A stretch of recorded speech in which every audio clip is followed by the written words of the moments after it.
The criterion of the scientific status of a theory is its falsifiability or refutability or testability. Karl Popper. Good afternoon. Yeah. Welcome to CedTalks, where we separate fact from fiction. Mess it up a myth every time. This that set talk, yeah, we set it straight. Cut through the noise, elevate the debate. No pseudo talk, no foggy claims. Just evidence-based when we build these frames. Set talks, yeah, clarity first. If it ain't got method, it probably won't work. From ancient knowledge to modern science, we draw that line, that clear defined. They say the ancients had science. Hold up, pause. Knowledge ain't the same as methodological laws. Observation, yeah, but control tests rare. No predictive models, you gotta be fair. We respect the past, but we keep it exact. Precision matters when you deal with facts. Astronomy grew, astrology split. One stayed empirical, one lean myth. The shift came through naturalistic method. Just and revise, that's how we embed it. Not culture bound, not tied to a place. It's a universal tool for the human race. This got snake talks, yeah, you said it straight. Cut through the noise, elevate the debate. No pseudo talk, no foggy claims. Just evidence-based when we build these frames. Said talks, yeah, clarity first. If it ain't got method, it probably won't work. From ancient knowledge to modern science, we draw that line, that clear defiance. They blur definitions, start moving the goalposts. Turn fried to a claim that don't hold close. Science ain't on, this a process refined. Independent of culture, space and time. You can't redefine it to fit identity. That's how you lose all epistemic integrity. We test every claim, we don't just believe. If it can't be verified, we don't receive. From early observers to labs today, it's rigor and doubt that paved the way. Not name dropping scholars to win a debate, but data and method that validate. So what's your ideology? That's cool to ask, but truth ain't decided by the loudest class. We question it all, no sacred ground. If it don't hold up, we break it down. This that set hope, yeah, we live in direct. No fear in the facts, just intellectual respect. No more, no mirror, no fantasy, just truth, logic, and consistency. Good afternoon, everybody, and welcome back to another edition of CedTalks as we continue to explore the philosophical foundations of what we call methodological naturalism. How's everybody doing? Did everybody have a good weekend? I hope y'all did your utmost for Mother's Day.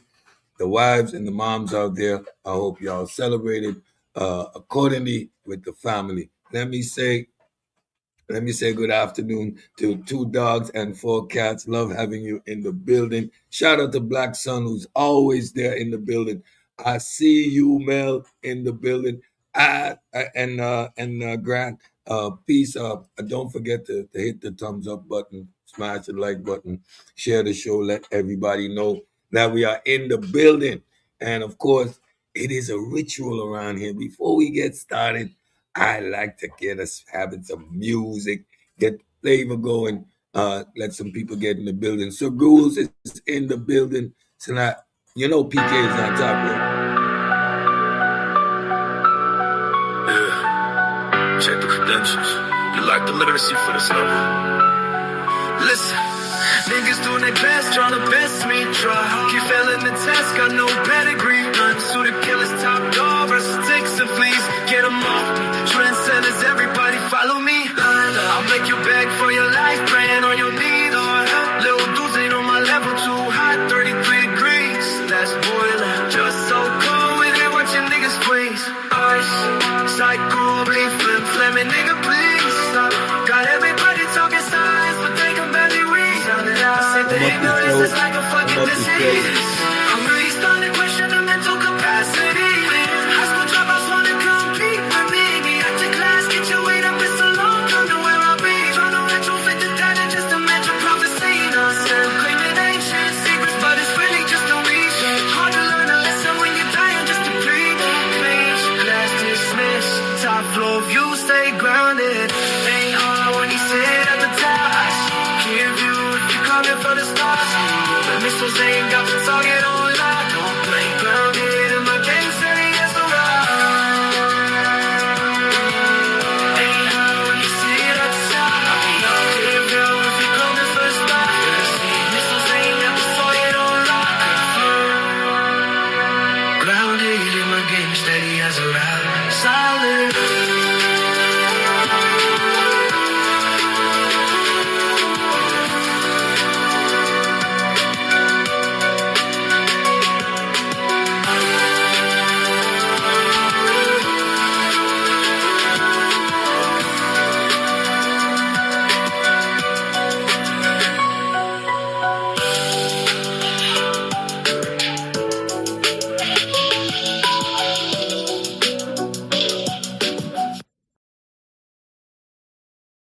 can't rap, but I can write.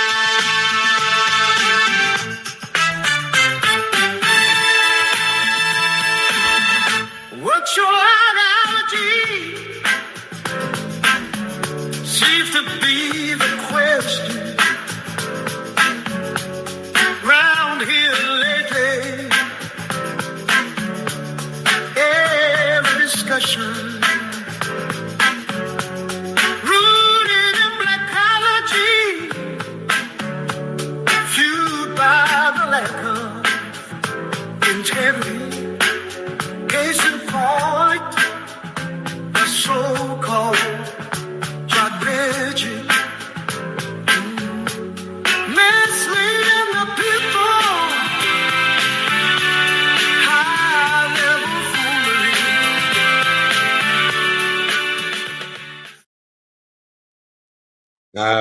All right. Let's get into the meat of what we're here for.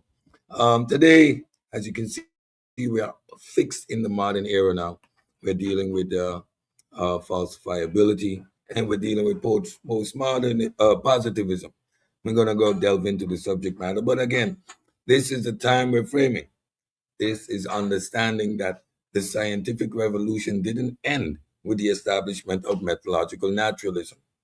It continued to develop, and as with the nature of science, we hope and we know it will continue to develop in the future.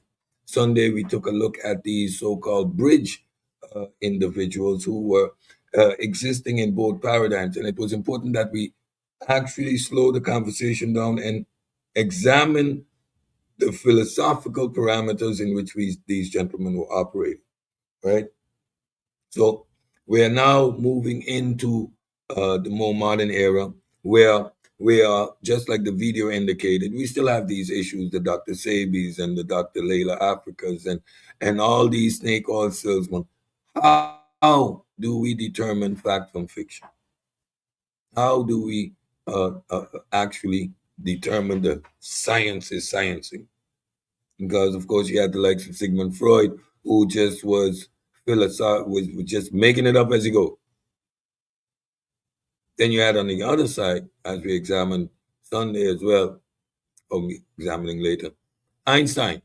Remember, we talked about how Einstein was a clear indication for Karl Popper of what falsifiability meant. His prediction was either wrong or right. That's not the case when you're dealing with Freud, for example, or as we will later see, Marxism as well. But we delved into Karl Popper somewhat, so we will re-examine his contributions to the scientific method, and we will also look at postmodernism. We, as human beings, have inherent biases. How do you check and correct for said biases? This is where post-positivism comes into the equation. So that is what we are going to be looking at. I think on Wednesday we should be rounding out this particular aspect of the series.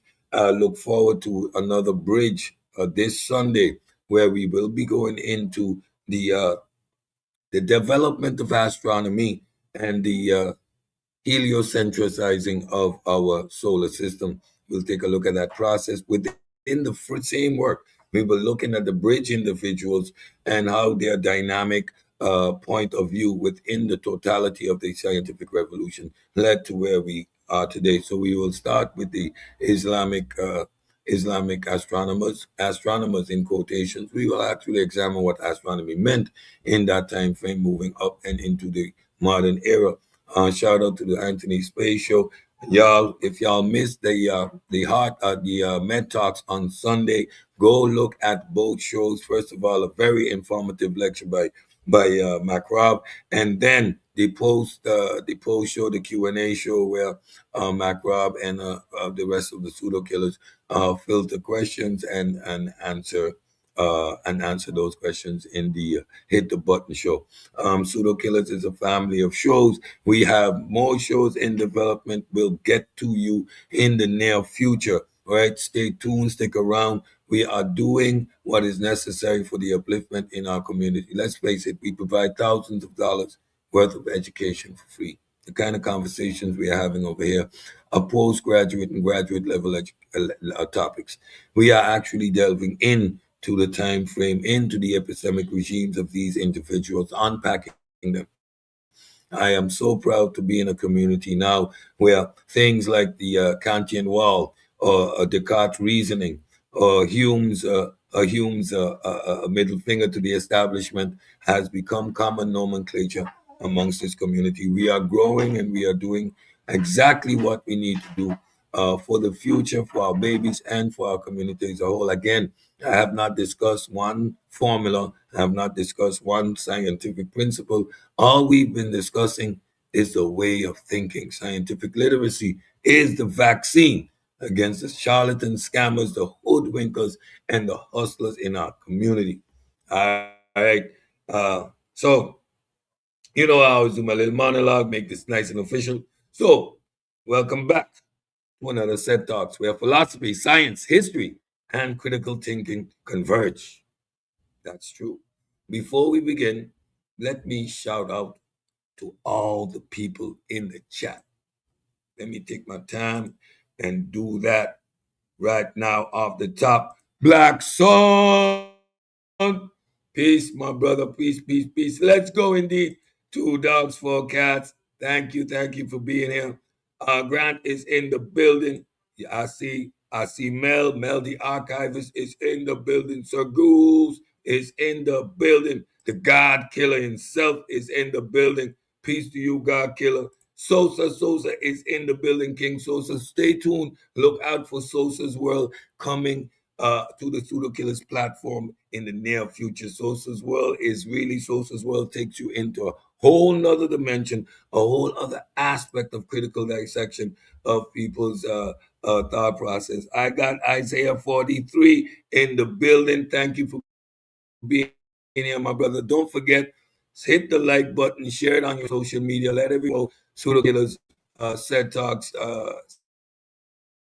Talks is here for another show, another crack at it. We are going to delve into the topic matter just now. But before I get in, I'm gonna give you this just one more time. I get a drink of water and we get started. Enjoy. Come on first, King's monologue. It must be a conspiracy. Nostalgia got them stuck in the past. Always reliving history. Ask Dr. Ben and Clark. Say their names, here's our spark. All one big fantasy. Smoke and mirror. All right, I had to get a drink of water. So today we continue our exploration into the philosophy of science with one of the most important intellectual developments of the 20th century, falsification. For centuries, philosophers and scientists wrestled with a difficult question. What separates science from pseudoscience? Is science simply about collecting evidence that supports an idea? Let's stop there for a second. A lot of us think this is science. Well, they were doing observations. With what intent? Is it to support their particular position in the Aristotelian experiments we're doing? That's not what science is. Let's continue. Can a theory ever truly be proven correct? Or is the strength of science found somewhere else entirely? In our previous episode, we explored empiricism, logical positivism, and the verification principle. The idea that meaningful scientific claims must ultimately be verifiable through observations or experience. I told y'all when we started this, I'm going to take y'all down rabbit hole. One successive rabbit hole at a time and not stop it. All right. So that is a reality we're going to have to deal with. So now we're going down another rabbit hole. So we have established verification. We think this is what it is. Nope. Today we examine the philosopher who challenged the entire framework, Karl Popper. Popper argued that science does not advance by proving theories true, but by rigorously attempting to prove them false. According to Popper, genuine scientific theories must make risky predictions that could, in principle, fail. If a theory cannot possibly be wrong, then it may not belong. Then it may not belong to science at all. This idea became known as falsification, and it transformed how philosophers understood scientific reasoning, testability, and the boundaries between science and pseudoscience. It also sparked debate that continued to sharpen modern philosophy of science. Today, we'll explore Popper's critique of induction, the collapse of verificationism, and the demarcation problem, and the continuing relevance of falsifiability in contemporary scientific discourse. All right, so some things stood out there in that little monologue, if y'all with me. How many times did I say philosophers? Within our modern context, philosophers. Science is a way of thinking. So I didn't talk about PhD doing this experiment. I didn't talk about that scientist doing that experiment or this scientist doing that work. We consistently have been talking about thinking, a manner in which we process information. That's there at the forefront. All right, without further ado, let's get into the presentation. All right, everybody can see the presentation. All right, let's go. Beyond verification, falsification, post-positivism, and the evolution of science.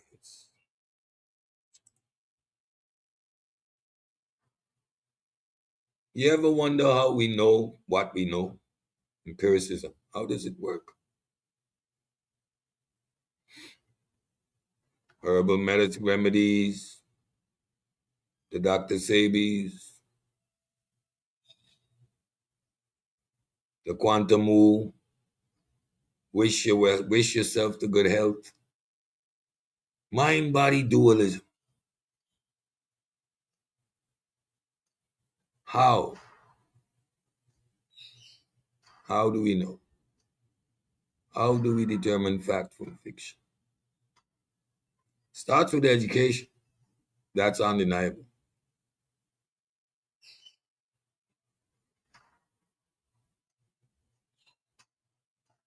The application, methodological naturalism. In everything we do, primarily to understand the world around us.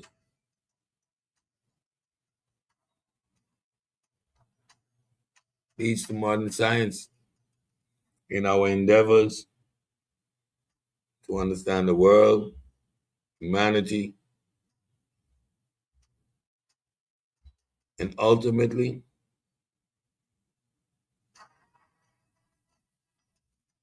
understand the body and its byproduct, the mind. Let's continue. The crisis of logical positivism. Logical positivism attempted to create a rigorous foundation of scientific knowledge using empirical observation. It must be a there. This also has its caveats and its nuances. Sometimes there isn't a there, only the result of something being there. Black holes, dark energy, dark matter. Logic. Descartesian reasoning, its logical frameworks, the mathematical position of view of physics about the natural world, all logic. And verification. You said it, let me go and see. Oh, yep, there it is. Thank you. You said it would be there, and there it is. Verification. The movement was heavily associated with the Vienna Circle. Why? Again, remember, quantum woo and the Lebens science right? The life sciences was go running rampant in Germany, and it's a bunch of quantum move. Rudolf Carnap, Moritz Slicks, and AJ Avey. That's me. Check the wicked smile. I'm gonna get y'all. This was the Vienna Circle. These men came together and they decided, listen, y'all making a lot of stuff up. Y'all got no evidence to support these claims. You're just making stuff up. No, we need the principles of verification. Their central claim, a statement is meaningful only if it is empirically verifiable. There must be a there, or analytically true. 1 and 1 is 2. 2 and 2 is 4, etc. Unmarried bachelor. Bachelor means you're not married, so a bachelor cannot be married. That's analytically true. It means premises are sound, etc. Meaningful statement must be empirically verifiable or analytically true. For if something is analytically true and empirically verifiable, the statement is meaningful. Truth is that which comports to reality. The main problem, though, universal laws cannot be fully verified. Sun will come up tomorrow. How do you know? Future observations may contradict current conclusions. Remember Hume? How do you know? We see a chain of events. We do not actually have evidence of causality. Scientific theories often involve unobservable entities. Uh-huh. So, the verification principle itself cannot be empirically verified. Lo and behold, the problem continues. Cannot be empirically verified. We have a problem, Houston. So that's why you get how you say it? Open-ended arguments. Well, if you've survived, it's because the medicine worked, and if you die, it's because God had a better plan for you. Either way, my solution, my explanation is valid. Regardless of the situation, the outcome is valid.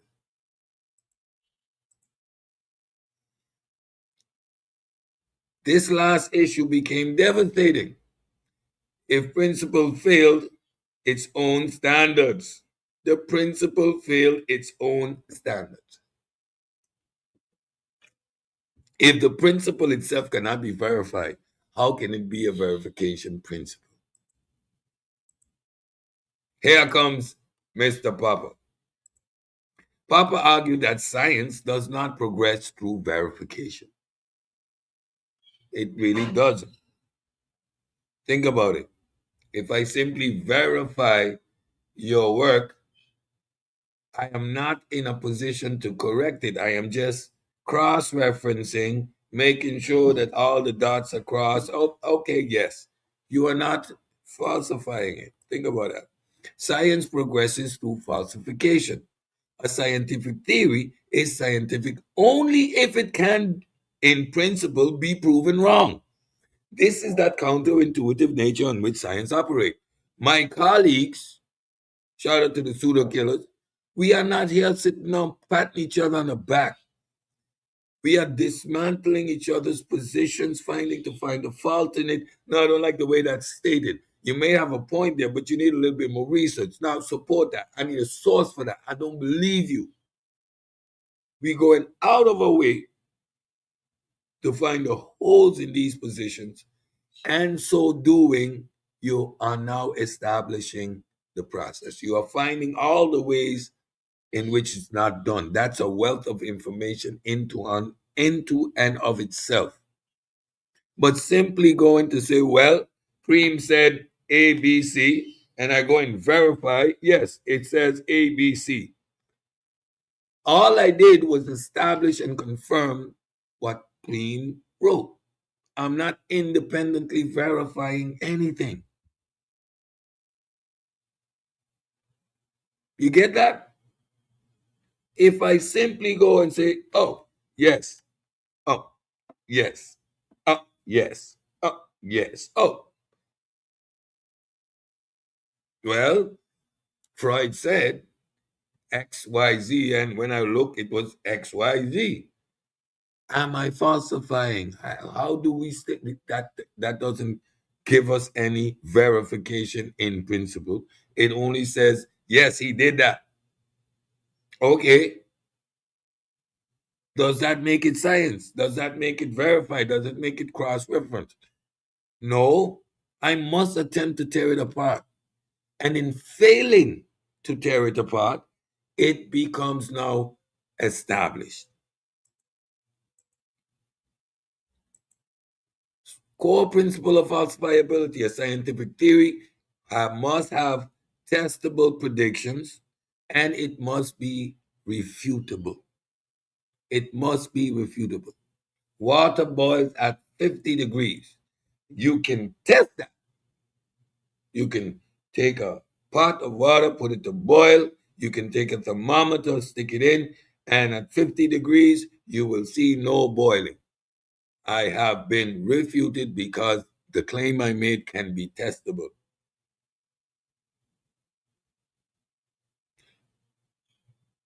There's a God outside of space time that has influence on everything in reality.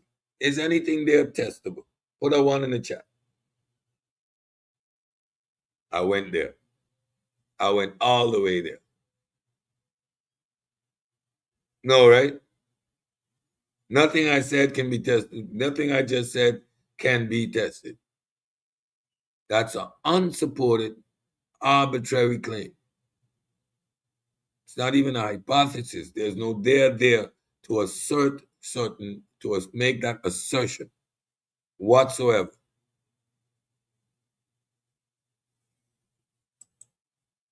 Let's continue. Science does not prove theories true. What's a theory? Theory is a collection of facts about a particular phenomenon, including the predictions, including all the data.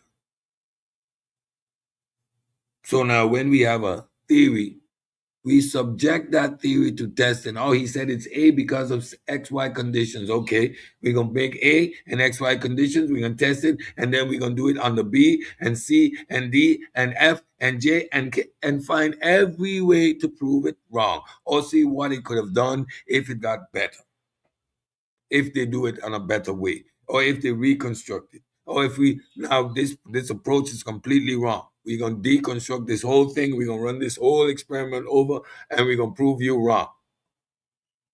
That's the objective. And when you fail to do so, now you have corroborated my or the particular scientific theory.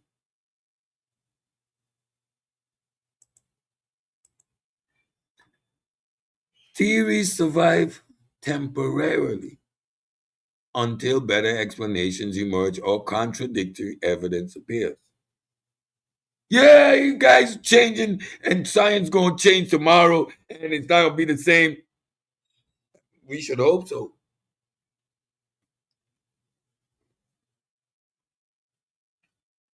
As technology gets better, as our understanding deepens, so too does the questions we are allowed to ask.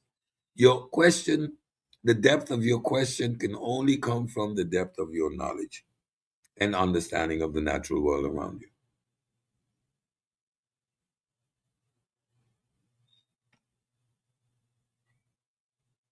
If the chat is snooze, then who is talking to? The chat's not snoozed. Everybody can talk in the chat, and I'm reading everything that's in the chat. So, who snoozed the chat? Man, what are you talking about? Anyway, stick with the program. Are you here? Put a one at the well at the bus H2S. So they only survive temporarily. Why? Because once we have a theory, That doesn't mean the gig is up. That doesn't mean we don't continue to look, don't re-examine, retest, continue to look further, apply better technology to the stuff we already had. That's why we keep getting new information in terms of genetics, because there's never an end point for science. So a theory is not the end of anything. It is a framework that has established a particular level of understanding from which we can continue to investigate. Popper drew heavily from the skepticism of David Hume, which is obvious because if you're operating under certainty and to go and verify a particular point, you are getting into hasty generalizations. I must attempt to falsify your position, then having examined more possibilities and more options. I can still only then reach a tentative conclusion because the limit and the limit to my understanding of this particular subject, because of my own biases, does not allow me to even draw a definite conclusion, even in the falsification process. So, this is the tentative nature on which science operates. That's why when we read these articles, you read words like most likely, highly supported by, the leading evidence is, points heavily in this particular direction, because the room to change or go into another direction is always around the corner. David Hume skepticism. Oh, the sun will come out tomorrow. Bet your bottom dollar that the sun will come out tomorrow, will you? How you know? Because it's always done that. Your inductive reasoning. Are you sure? And how could you?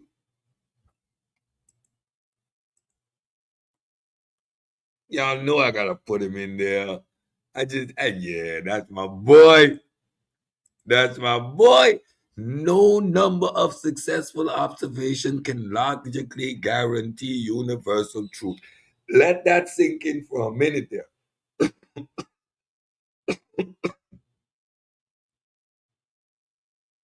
No number of successful observations can logically guarantee universal truth. Y'all inductive people end up doing this. All swans are white, for all the swans I've seen are white, until you're faced with Cedric the Black Swan. The Black Swan. Yeah, there I come, the Black Swan. Ending your whole inductive rhetoric. Shout out to Roy Chess. That Black Swan boy killed your whole rhetoric. Science versus pseudoscience. Popper used falsifiability as a demarcation criteria. This is where we draw the line. Now we're talking about science.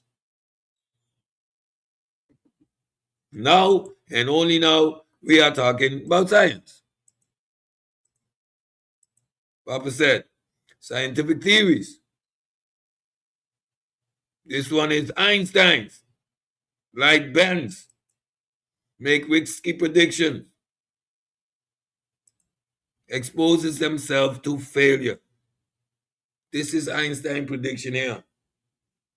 Gravity has an effect on light, special and general relativity. You got to see that light bend around the eclipse. That wasn't the case, he would have failed. His hypothesis was testable. And when I say testable, it had a definitive outcome either way. It was either correct or incorrect. It was not an explanation of the circumstances based on the outcome, like Freud. Can be tested. Okay. All right, we'll see. Telescopes, please. Let's look up there and watch this weirdo Einstein about space is it's physical. Make let's watch this. Let's watch this idiot make a fool of himself. Oh shoot. Oh. He he was right. Oh damn.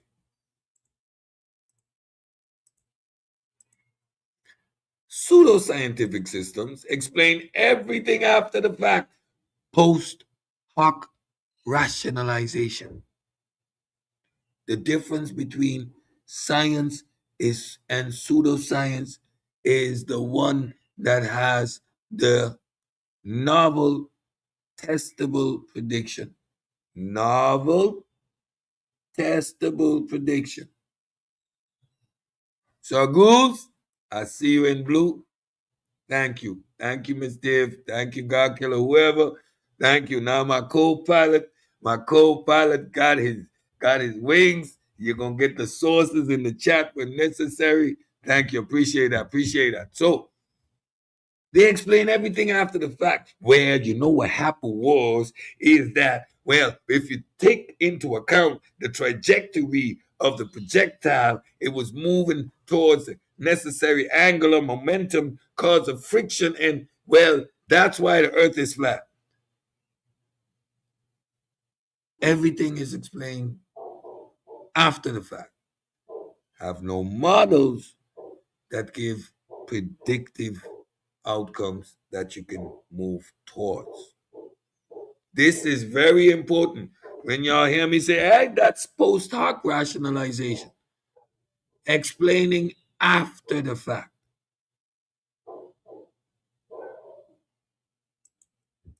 Avoid possible refutation.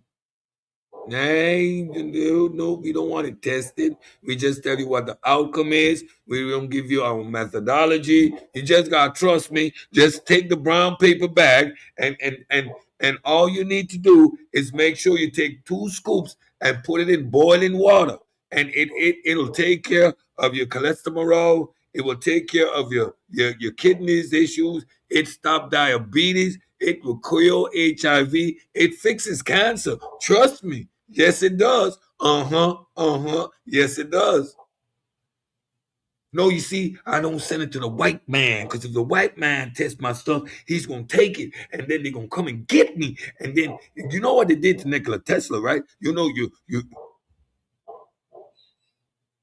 sound familiar? Reinterprets failures endlessly. That's why you got 14 and 15 editions of the Ivan van Sertima book. Well, you see what happened was they were missing 2 stripes on the left, so we re-examined, and this one came from the most southern tip of Africa via a longer migratory path, and then when they met up with the Olmecs is already mingling with the European contention. So that's what happened was your alarm signal supposed to start ringing off like crazy when this is what you're confronted with. Because they often adapt to every possible outcome. That's what they do. Well, you know what happened was, you see that this is quite interesting. This outcome, you see, why we got this particular outcome is because they can explain everything away. The New York Gish for Gap. Popper criticized astrology, pseudo. Astrology is pseudo. Psychoanalysis, Freud is pseudo. So when you're all talking this alpha male and beta male Freudian nonsense, stop it. Stop it. Just stop it. Outdated rhetoric has no place in modern society. Nonsense. Historist Marxism, Karl Marx. Now you got to understand Popper's history. We talked about that in the previous series when we went into the philosophers. He experienced exile twice.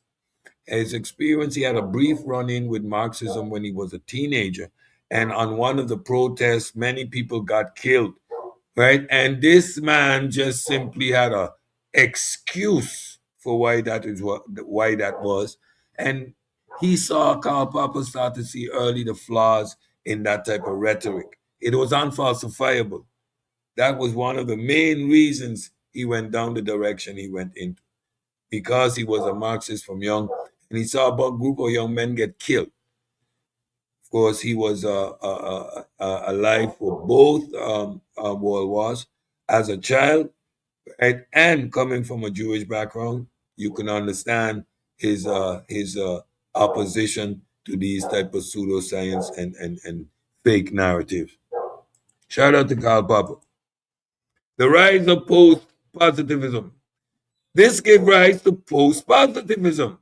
Post-positivism, post-positivists accept, sunshine, objective reality likely exists, science remains our best method, certainty is impossible, all knowledge is provisional.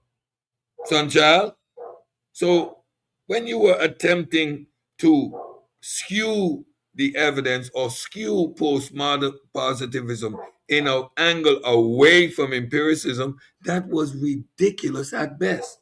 And that's why you were shut down, because the exercise of me having brought this material forth was not already done, and you were not going to poison the well before the lecture was complete or before this exercise was done.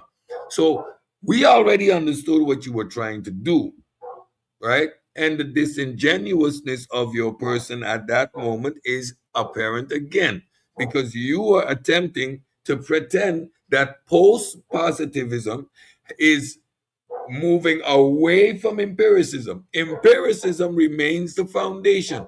It is how you obtain that empirical evidence, how you apply the epistemology. So instead of verification, we are employing falsification, sunchild.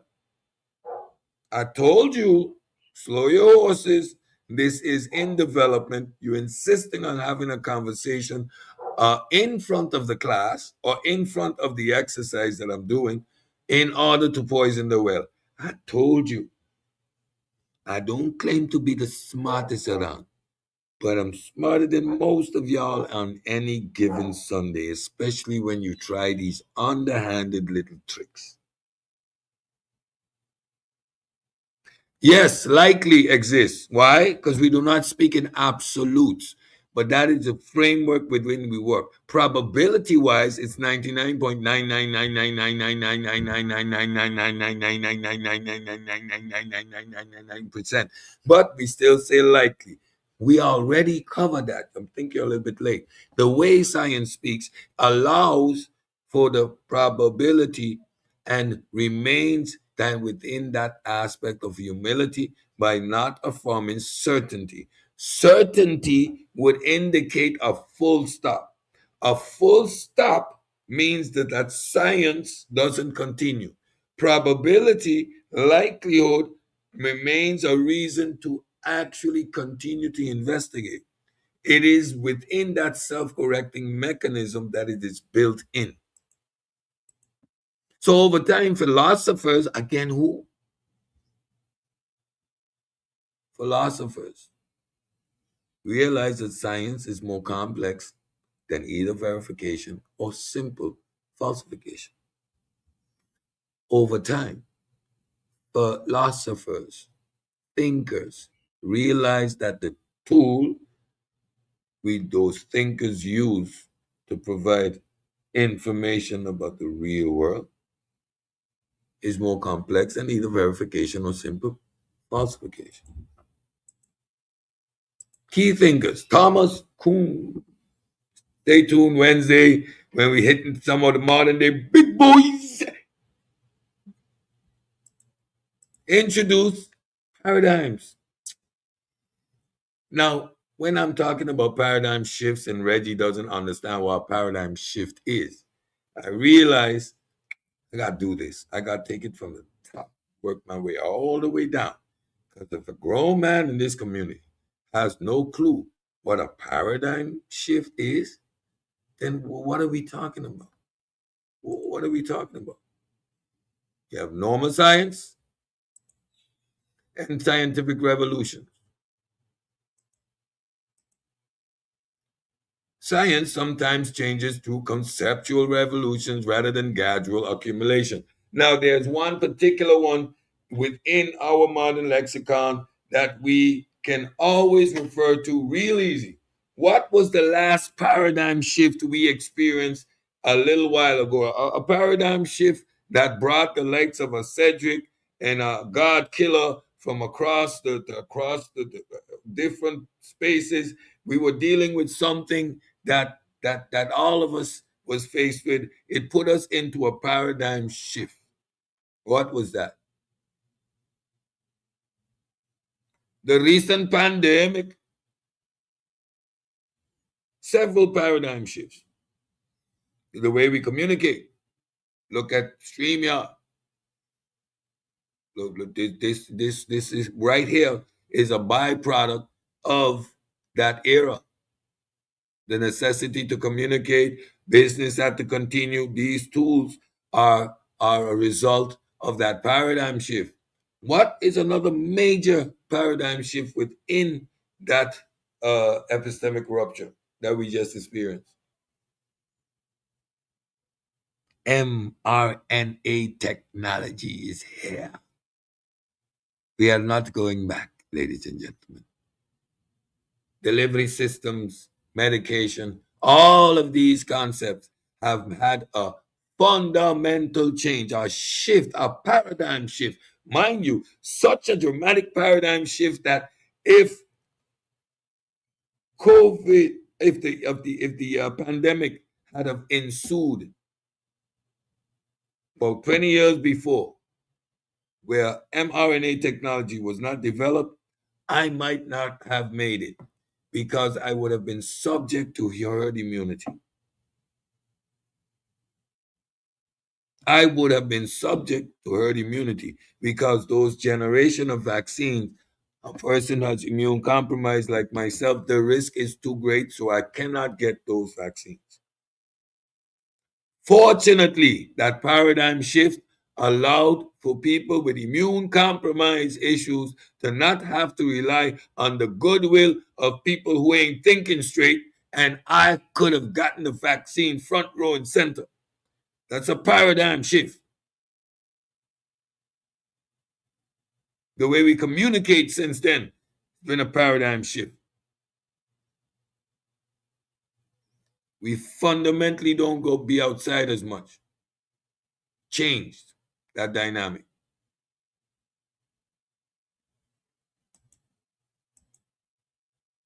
Imre Lakatos, he proposed research programs, protective belts of auxiliary hypotheses. So the process of going down one road and based on the data, developing another hypothesis and going in another direction is just fine. It's just fine. You have research programs now that are going in depth into particular concepts. That's where you get things like DNA research. You get programs to go down, and one hypothesis leads to another, to another, to another.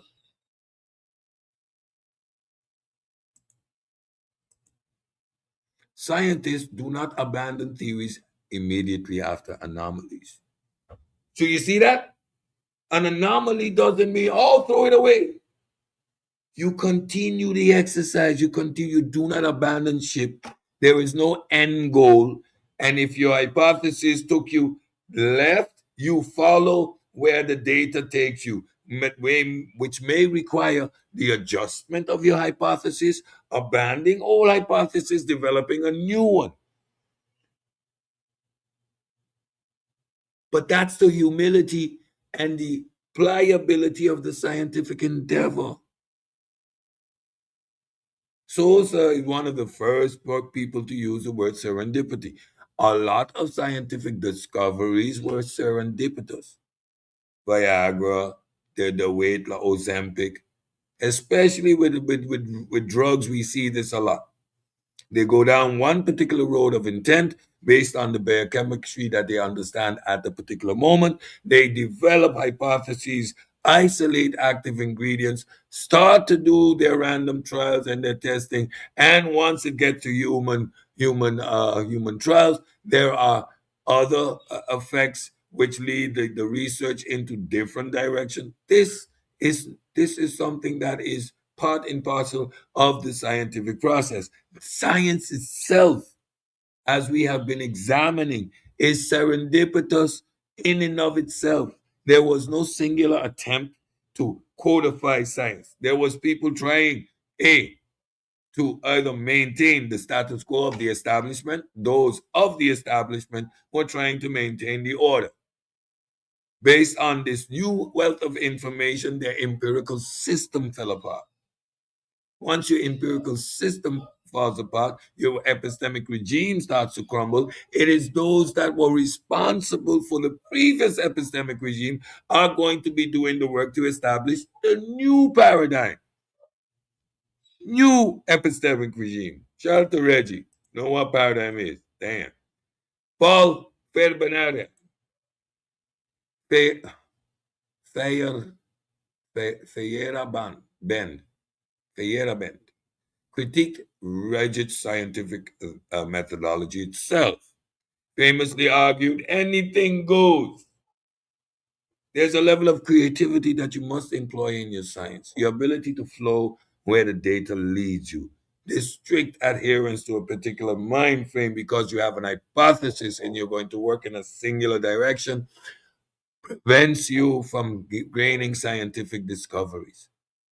The rigor and the rigidness must be there, but you must allow to follow where the information leads. This is challenging your biases.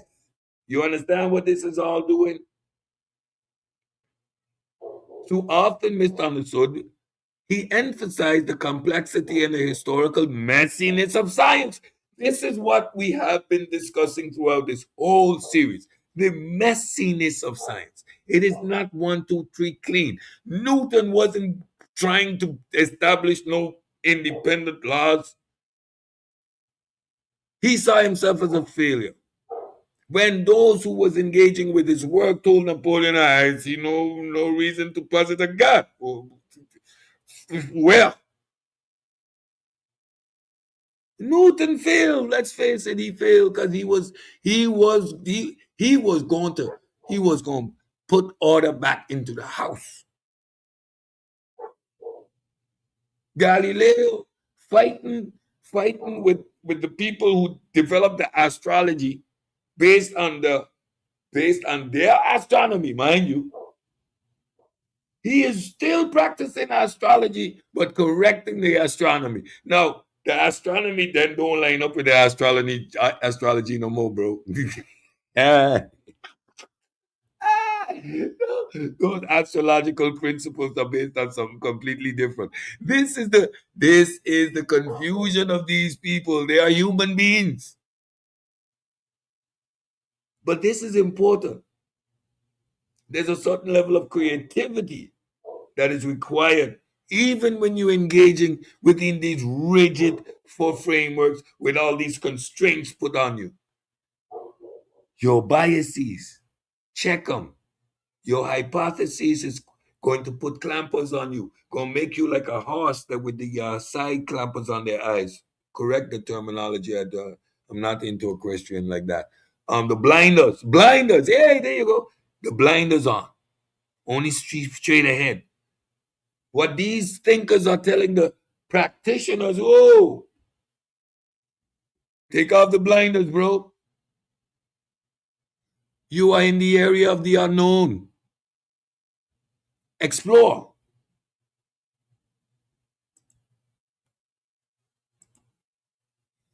Modern philosophy of science generally accepts observations are theory laden. They must be. You start with a observation and you hypothesize. You hypothesize what this could possibly be, how this could possibly work. Humans possess biases. We do. My bias is I want to have as much true justified beliefs as possible. So my bias is I don't want to hear your nonsense if it doesn't apply within an empirical format. That's my bias. I shut that down. I'm not interested.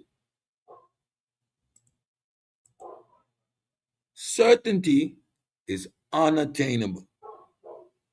We see events after events after event. We do not actually experience the causal agent, although we operate on a cause and effect analysis in real time to navigate the world. Science is counterintuitive. If I put my hand by the fire, it'll burn. Cause, effect. Simple, straightforward. Certainty, in reality, though, is unattainable. Peer review matters. That's what.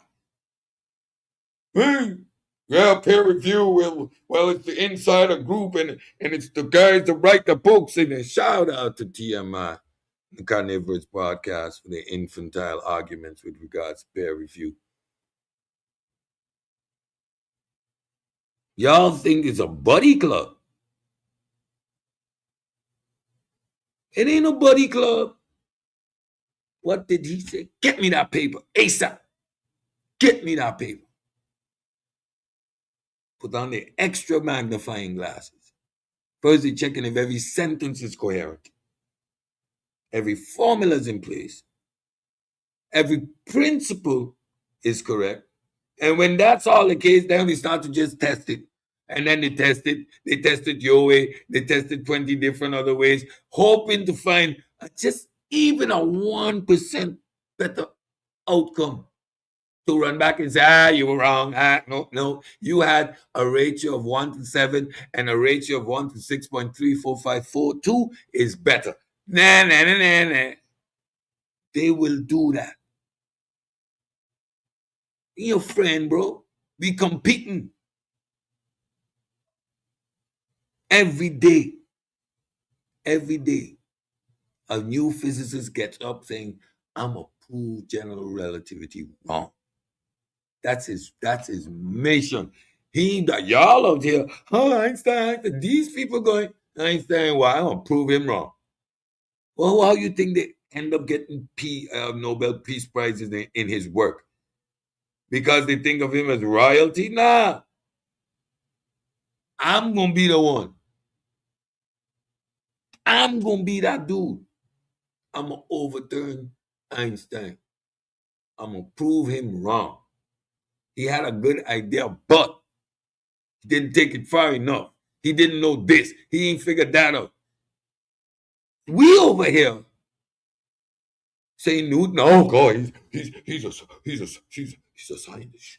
Don't say nothing bad about Newton. He's a scientist. No. He was a whacked out, crazy lunatic with a big brain whose mission was to do alchemy and prove God. He was spooked out. What now? Who's upset?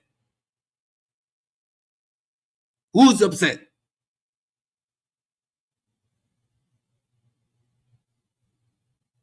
Became a scientist about 100 years later.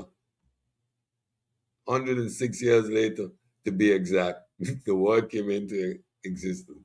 And y'all thought he was walking around doing something that was established 106 years later. Y'all nuts. Replication matters. If I can't replicate it, then you're lying. You must have done some forging with the numbers back in your laboratory. Can't be reproduced. I've tried everything you have written down here. It's not working. It's not working what you do. You're a cheater. I can prove you've been cheating. Only in the conscious community y'all can make it up however you want. Say some nonsense today. Don't stand on nothing. Flim flam the people. No replication. Now we asking y'all for sources. Y'all think any random piece of document is a source, or anything that is on the paper, however you choose to read it, whether you can articulate it correctly or not. Reggie. Reggie can't read. Reggie can't read.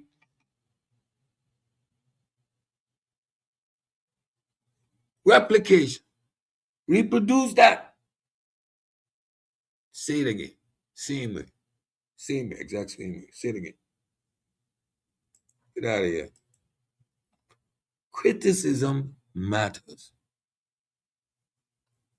Something most of y'all can't deal with. Feel personally attacked in my feelings. We're not attacking the man.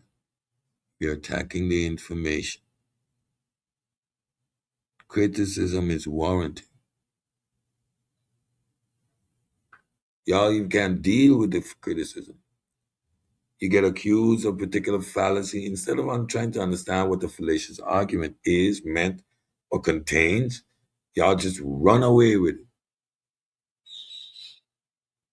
We're establishing parameters of operation around here. Modern philosophy of science generally accept that criticism is required. Get out of your feelings. You're going to be criticized, especially if you say stuff that makes no sense. And all of this so-called insecurity, or y'all always changing your mind and science doesn't know anything, these fallacious, silly arguments, is the self-correcting nature of science.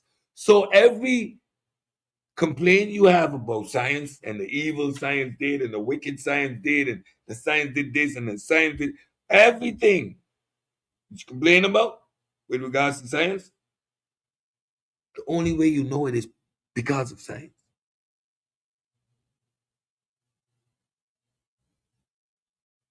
The only way y'all can make all these accusations about science is because of science in and of itself. Ain't that ironic? Well, Piltdown, man. How you know Piltdown, man? Race science. How you know race science? Hey, Tuskegee. How do you know the Tuskegee experiment? How? How? The tobacco in the. Yes. And who exposed the fraudulent activities of particular scientists? Ain't it science itself? The same science that gets the conspiracy theory lying so-called man about autism is from preservatives and vaccines.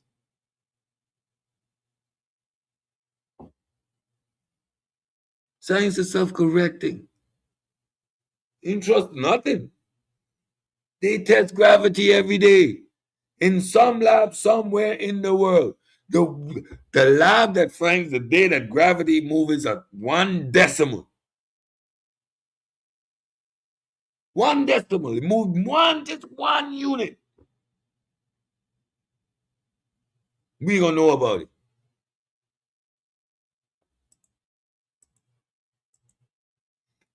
Science became understood not as a machine for producing absolute truth. Y'all keep coming with this one too.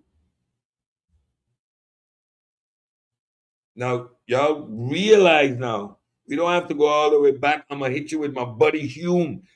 Hume took that certainty away from us. So, which absolute truth do you attempt to derive from science?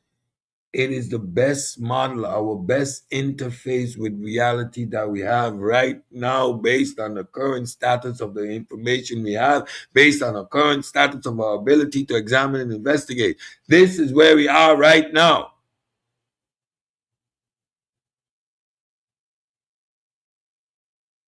Your brakes work, right? The plane lands and it takes off, right? We're on the internet right now. We're doing a set talk right now. It works. We don't need absolute. Absolute will kill us. It will leave us without nothing to do. It will stagnate the human mind. Science operates on the forefront of the unknown.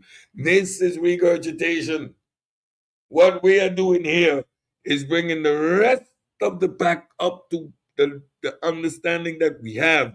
When we say knowledge that science produces, it is the collective of knowledge that exists in the world by means of a method.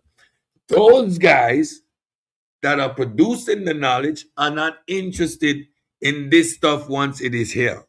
They are on to the next frontier, or they're doubling down, checking it again, so that when we get comfortable saying this is how it is, we get an update saying, well, I'm sorry, guys. I know you've been communicating X is 2 times 4, but recent studies show that X is X.102 is 2.445.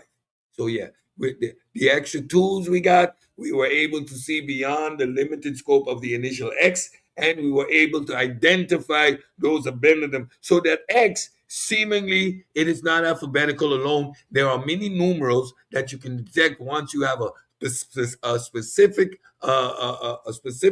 spectrometer that allows you to examine within the gamma ray structure. So you need to go and tell them that. And while you're at it, there's spooky entanglement at a distance. Yeah, it's fabric space time. Yeah, we know, but good luck. Good luck. They'll probably hit you with dualism. Cedric, have a good one. Why are you looking for absolute? The job will be done.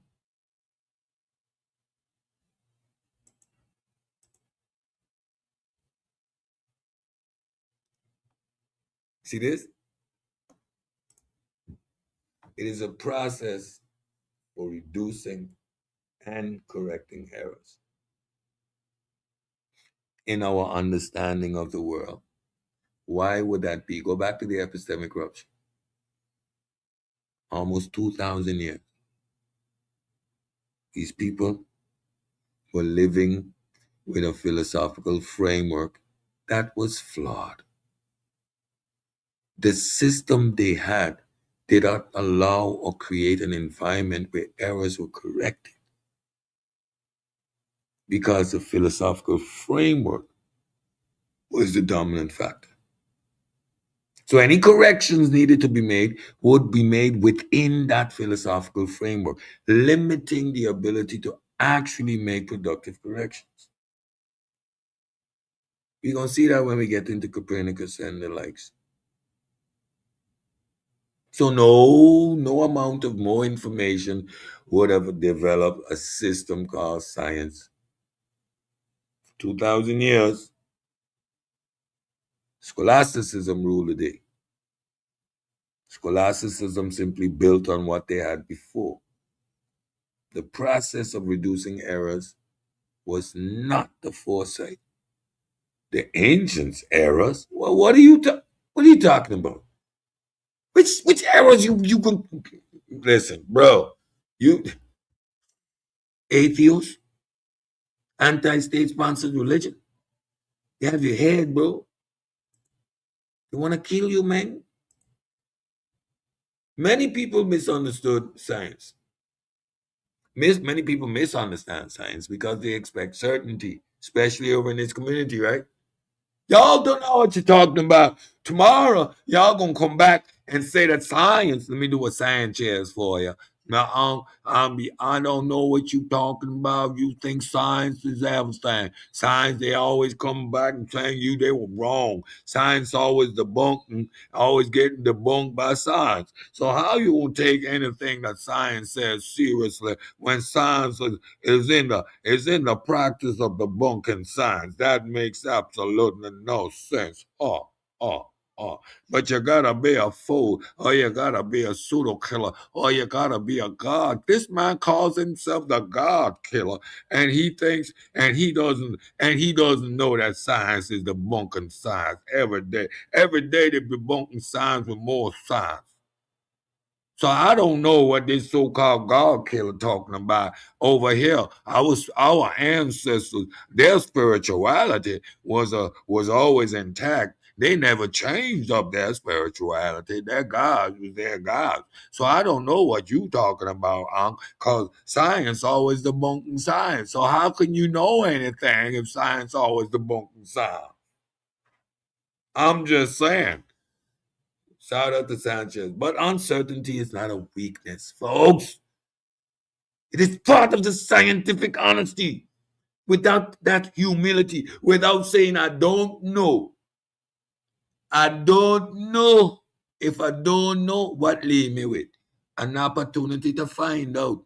Somebody call Miss Cleo. If you don't know, call Miss Cleo. She'll read your horoscope.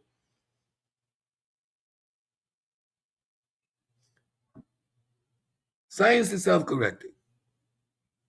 Every single thing that you know about that is wrong, incorrect, or a malpractice, science is the one that did it.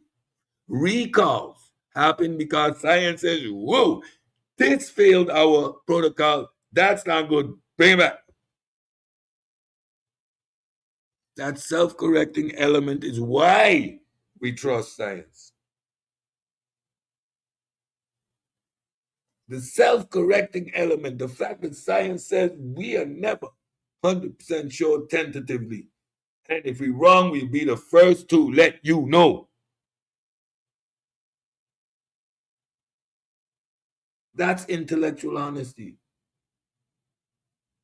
If I'm wrong, every time I find out I was wrong about something, it's a eureka moment. I do not know how you cannot feel a moment of complete when a errant thought process has been eliminated from your vocabulary.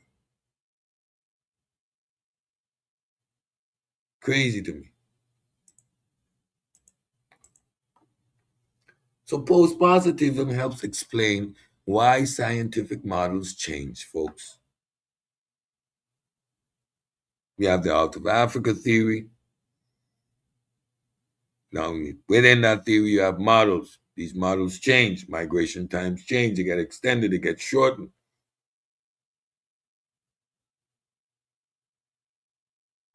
And it's necessary because the data that they have, they develop new technology. They go and re-examine that data again. And they apply a new statistical modeling to that data again. And they come up with new refined techniques. They go over it again. That's why Ngozi is going to come and tell you, well said, you thought you know it, but haplogroup A, they don't call it haplogroup mitochondria haplogroup A anymore. They don't switch it up, and we're using the out of Africa model, and we're now switching it back to its proper telling where Africa becomes A and not the American mitochondrial haplogroup of the natives. They might just flip it over. Who knows? Now that I just finished understanding it in the proper context, here comes Ngozi saying, I said, they just changed that up. That's a hypothetical. That's just a hypothetical. But that's the way science operates. Why consensus evolved. Let's slow down here. Why consensus evolves. Cedric does his experiment. Cedric writes his paper. Cedric gets his paper peer reviewed. All the dots across the experiment seem sound okay, Bob. And now, when I'm riding my wave, and I'm doing my interviews, and I'm telling everybody this new theory got published and peer reviewed, Juju comes around the corner, choop, choop, choop, choop, choop, sniper shot. There's two fallacious claims in your hypothesis, and here is where the gaps in your experimentation are. If you readjust this experiment for these are going to be the outcomes, making your position of right completely left. God killer comes out, boom. Oh, he finds another hole, boom. Now I'm writing back. No, I'm defending. No, this point. Run the experiments again. Oh, they got three of them in the fray. Oh, Japan decides going to run these experiments. China decides, you know what, let's get into it. Oh, they got this. They got a fight over there. Let's get into this. 10 years later, they reached a consensus. Cedric was partially right. Juju's additional work and the God Killer's synthesis of it is what ultimately led to this new model development. Yet aspects of it coming together over time. Aspects of it coming together over time. It is not easy. It takes time. I don't believe you. That's my position from jump. I do not believe you. Prove it.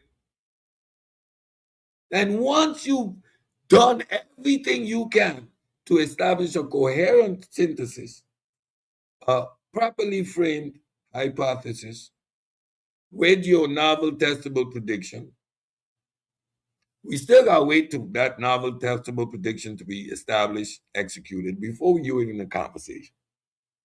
That's why a lot of Einstein work is being established now. That's why people are getting PhDs off of his theoretical work because it could go no further than theory, because there was no way to establish it by means of experimentation or observation. It is when the technology developed to that point and his hypotheses were put to the test, did they become part of the scientific consensus, either by means of a law or a complete theory. Hundreds of years later, sometime even longer, consensus evolves. We have a paradigm that we operate in. You bring new information. How does it fit the paradigm? It doesn't. What are the qualifications? Do we need to develop new technology to execute this experiment? Do we need to reevaluate? It takes time for that consensus to be met. So consensus evolve because people test, retest, examine. It is not we sit down and by all hail Caesar. Y'all think that's how it goes down in the pseudo killers? We push each other so often. You gotta go back, check your terminology, make sure you say that right, frame it correctly. No, that's incorrect. You can't use that terminology. We stickler for words at this point because we understand the consequence of using a word or placing it in a sentence incorrectly or inappropriately. You're down a rabbit hole 6 weeks later because Reggie said some dumb nonsense. Science, well, they had science. They had science. Science in its colloquial form, Reggie, fine, knowledge. But for the sake of this conversation, and we understand that dilemma we're dealing with, let us stay within proper context. They had tech. Now they had science. Well, the Greek natural philosophy. No, that's not science. What? What? What? Shut up. Be quiet. Sit down. Get out the way, fool. Play the Jamaican thing back. Man, get out the way, fool. Get out the way. Play it, brass. You see, that's how you take shots like a snake. But that's to the character of the individual you are. Move. Get out the way. Step to the side. Look at my face. Move. Cheap metal. Move. Scamming Sam. Move, Caterini. Move. Why correction is healthy? Because if you don't want to have a flawed position, you want to have as much correct information about the natural world as possible. So correction is something that is within your paradigm. You want to be corrected. You do not want to have misinformation. Or do we? Why skepticism differs from denialism. We are the community of skeptics. Y'all a bunch of denialists. The white man science. Evolution is the white man evolution. The white man. No, no, no, no, no, no. I don't want to hear it now. You're messing with my equilibrium and my mental fortitude and my position of reliance on an established paradigm which it exists, my brother. You can't hit me with that. You're gonna take me out of my man. How you mean Egyptians weren't black, brother? My Nubian brother King, how you mean the Egyptians weren't black? What you say? Nah, man, I can't rock with that. I have to deny you my voice and my presence. I'm gonna have to put you to the side. I'm gonna have to deny you entry to the space of my intellectual capacity. Because how you mean Egyptians ain't black? My brother. Don't you know that they came from the South? And if they came from the South, and everybody's black in the South, South of where? What you mean South of where? South of where? They came from the South. Which South? South of where? What type of South you talking about? South in Egypt? That's the skepticism there. You sure about that? Let me go read the archaeological papers on the Fayoum and northern Egyptian territory. Reggie, you lying, Reggie? Reggie, I got you lying again, Reggie. Cultural diffusion, Reggie. The people at settlements, you see the development of the hearts. You see them moving from domestication to cultivation.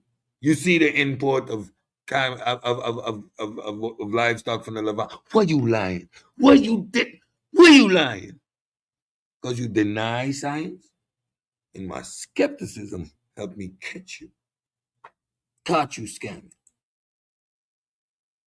Science changes because it works. End of story. You want to drive wrong in the same Model T? Or you appreciate those 12 valves, what them Lambos be rocking out with. You want to have leaded gas still? Do you? Do you? Science changes because it works. Jackasses. The collapse of logical positivism did not destroy science, sunchild. You see, sunchild. You see, you see how you do, sunchild. This for you. Where are you, sunchild? Sunchild, this is for you. You need to read. The collapse of logical positivism did not destroy science. Instead, it matured our understanding of it. Matured, grown up, sunman. So after this, we start calling you sunman, the maturing of the sunchild. You're growing up.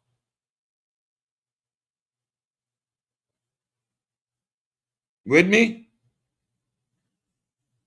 Stay with me, Sanjay. It's important here. From Popper's falsificationism to post-positive philosophy, science increasingly recognizes its own limitations, biases, and provisional nature. Well. If we are acknowledging these limitations, these biases, don't you think we can now correct for them?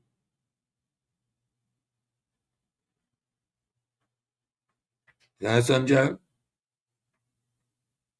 Sanjay?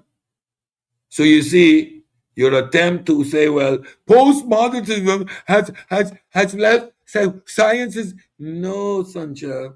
You need to slow down. Again, you're showing that you're reading material that you should not be engaging with. We need to go impose the Illuminati back. We really need to do it.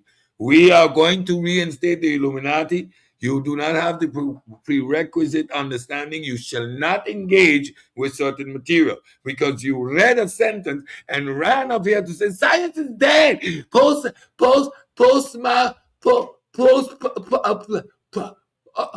the word again? Oh, yeah, post-positivism thingy killed it. No, son, child. Are you now a son, man? Have you grown? Have you realized the era of your thinking? Have you realized the infancy in your thought process? Have you now deduced the stupidity of your logic to try and entertain such nonsense?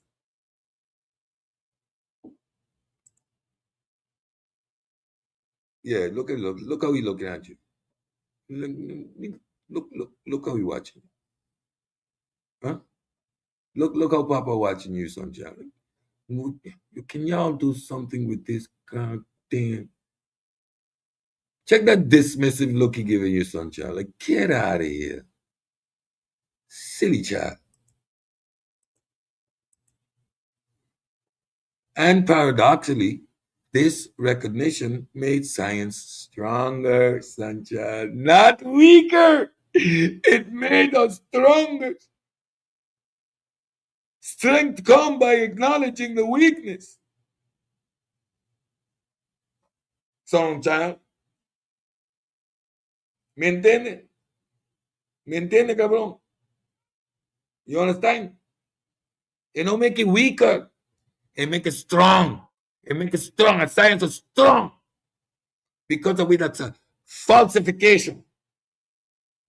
And acknowledging my bias. It make it strong, Sanjay. Not weak, Sanjay. It make it strong. So what you came up here attempting to do, moving a conversation. Well, post-positivism. No, son child. That's why I shut you down. I was not going to let you poison the well. And you see, I stayed quiet all through the weekend, waiting until Monday to relish in this moment, to be calling your name in the appropriate manner with this thing of you attempting to undermine the process, son child.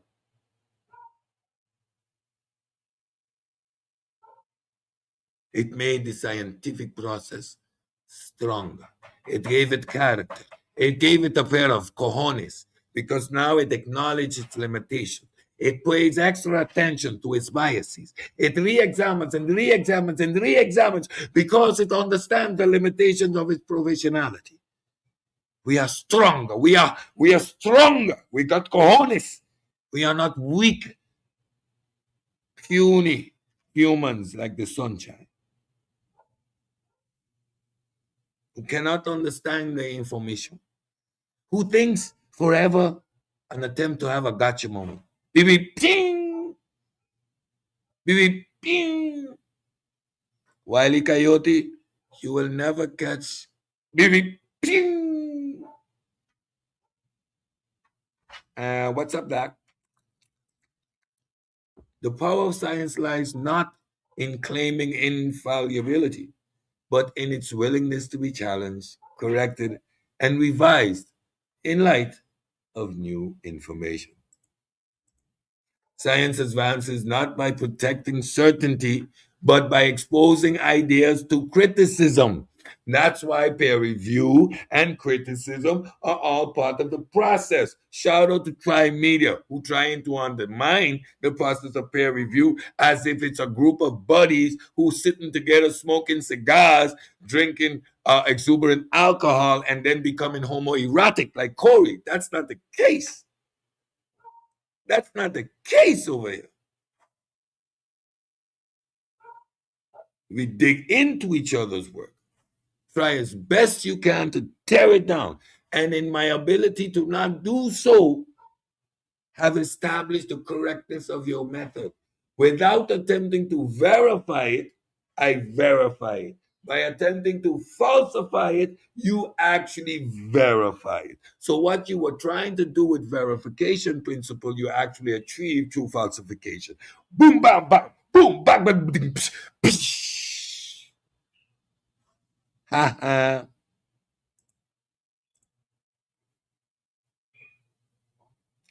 And that may be one of the greatest intellectual achievements in human history. By means of falsification, you end up either verifying or dismissing a particular position. How do you distinguish fact from fiction? Scientific literacy is the vaccine against the charlatans, scammers, flim-flammers, hoodwinkers, and hustlers in our community. I hope you enjoyed the presentation. I'm gonna play a little bit of music, get me some more water, and I'll be right back. I'll drop the link. Eventually, let y'all get up here and make some noise. But since we still on this subject, mirrors, only confusion, no clarity. The nigga promote crazy, Van Serma, and Rashid. Now they teaching God energy, but that's another story. Reggie out here seeking glory. For him, it's about his legacy. Higher pseudo movement in it prematurely. Reggie was denied his opportunity. He said at the feet so surely. It was meant to be his destiny to the king of psychology. That's your ideology. PK got first dibs, so the link is in the chat. I'm gonna give a couple seconds, then I'm gonna drop the link in the general chat. Don't forget to hit the thumb button, like the show, turn up the show. Sunshine, you gonna get your opportunity to defend yourself eventually. I'm gonna let the pseudo killers hit the panel first. The link is in the Discord, y'all. So get up here before I drop the link in the general chat. I want the pseudo killers to have the first crack at the platform. Don't forget to thumb up the show. Thumb up the show. And play some more music in the meantime.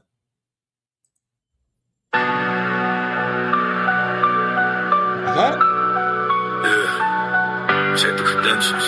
You like the literacy for this love. Listen. Niggas doing their best, trying to best me. Try, keep failing the test, got no pedigree. None suited killers, top dog versus sticks and fleas. Get them off me. Trendsetters, everybody follow me. I'll make you beg for your life, praying on your knees. Little dudes ain't on my level too high. 33 degrees, that's boiling. Just so cold with it, watch your niggas freeze. Ice, psycho, bleed, flip, flamin', nigga, please. Got everybody talking science, but they can barely read. I said the ignorance is like a fucking disease. I'm really starting to question the mental capacity. High school dropouts wanna compete with me. After class, get your weight up, it's a long time to where I'll be. Trying to retrofit the data just to match a prophecy. Nonsense, claiming ancient secrets, but it's really just a reach. Hard to learn a lesson when you're dying just to preach. Class dismissed, top floor view, stay grounded. Ain't hard when you sit at the top. Give you coming for the stars. The missiles ain't got the target on lock. Don't play grounded in my game, steady as the rock. Ain't hard when you see it at the top. Give you if you're coming for the stars. Missiles ain't got the target on lock. Grounded in my game, steady as a rock. Solid.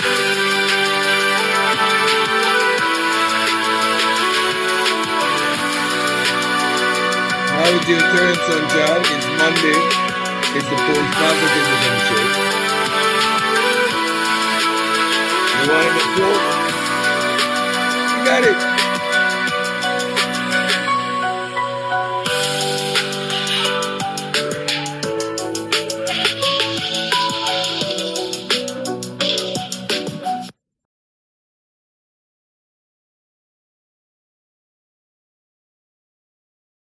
Hi, thank you for joining us.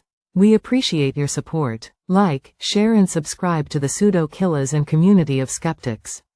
Thank you.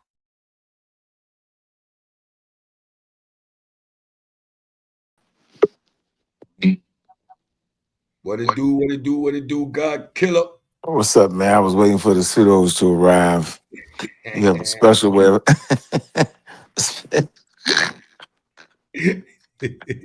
I beat him here. I didn't mean to be. I know, I do it too. I do it too. I'll be waiting till one or two pseudos jump up. It's like a movie. It's like a movie. We know how the episode gonna go. Yeah. They gonna come out strong out the gate and fade down the stretch. For sure. For sure. Yeah, man. I was waiting on this one. Sunshine came up there Friday with chest all out. See, he doing his gotcha Mm-mm-mm. moment, right? I got him. Man, I knew he I ain't didn't got read the nobody. stuff. He didn't understand it properly and was trying to get a quick gotcha moment. Sunshine, That's funny. post-positivism reinforces the scientific method, doesn't undermine it, makes it stronger, not weaker. Falsification, what was attempted to be done by verification, ultimately was done by falsification. Sunshine, you got the floor. What you were gonna say on Friday? Oh, brother, there's just so much to say, but I'm afraid I'm gonna keep getting cut off and putting them back and vetted and this and that. It's just so much to say. So much to say. Well, first thing I'd like to ask you is, as far as Karl Popper is concerned, where does he stand exactly in your opinion between positivism and post-positivism? Because he seems to me to be somewhere in the middle. Can you explain that for us, if you would? No, he forms the foundation of what is considered post-positivism. Post-positivism, because positivism is the verification principle. Falsification is the actual verification principle, that demarcation line. So what Papa stands right where he stands. He is at the forefront of what modern science operates under, the principle of falsification, right? And the acknowledgement of these certain aspects, our human bias, post-positivism undermines, and not undermines, solidifies Popper's position by saying testability, repeatability, criticism, peer review are must within this equation. So Karl Popper stands where he stands, the demarcation line. When we're talking about actual scientific, modern scientific method, it is verification through falsification. My attempts to falsify your position is what allows me to verify it. Good. And I would say that Karl Popper stands in the middle as a bridge between There's positivism no and bridge there. There's a post-positivism. hard break. There's verification, and then there's No, falsification with the total package of acknowledging human bias, for repeatability, testability, etc. These pillars all are form part and parcel of what that post post positivism phase is. The post positivism phase is falsification. Positivism phase is verification. Clear. There is I no think that's bridge where there, and you're trying to be philosophical again and out of your depth. Go ahead now. no, brother. I think that's where I'll disagree with you. Okay, go ahead. The bridge with Popper is that post-positivism is now So stop. challenging So stop. What is falsification. Brother, can I I get a need sentence out? That's clarification. why I was What reluctant on coming up what here. I is can't get a post sentence out. positivism? What is post Post positivism? Start there. post positivism is currently challenging falsification, and I'm going to ask you again. there is I'm a going to bridge ask you between. again. I'm going to ask you That's why again. Popper We stands know. between Shh, positivism and post. don't do that. When I tell you to stop, stop.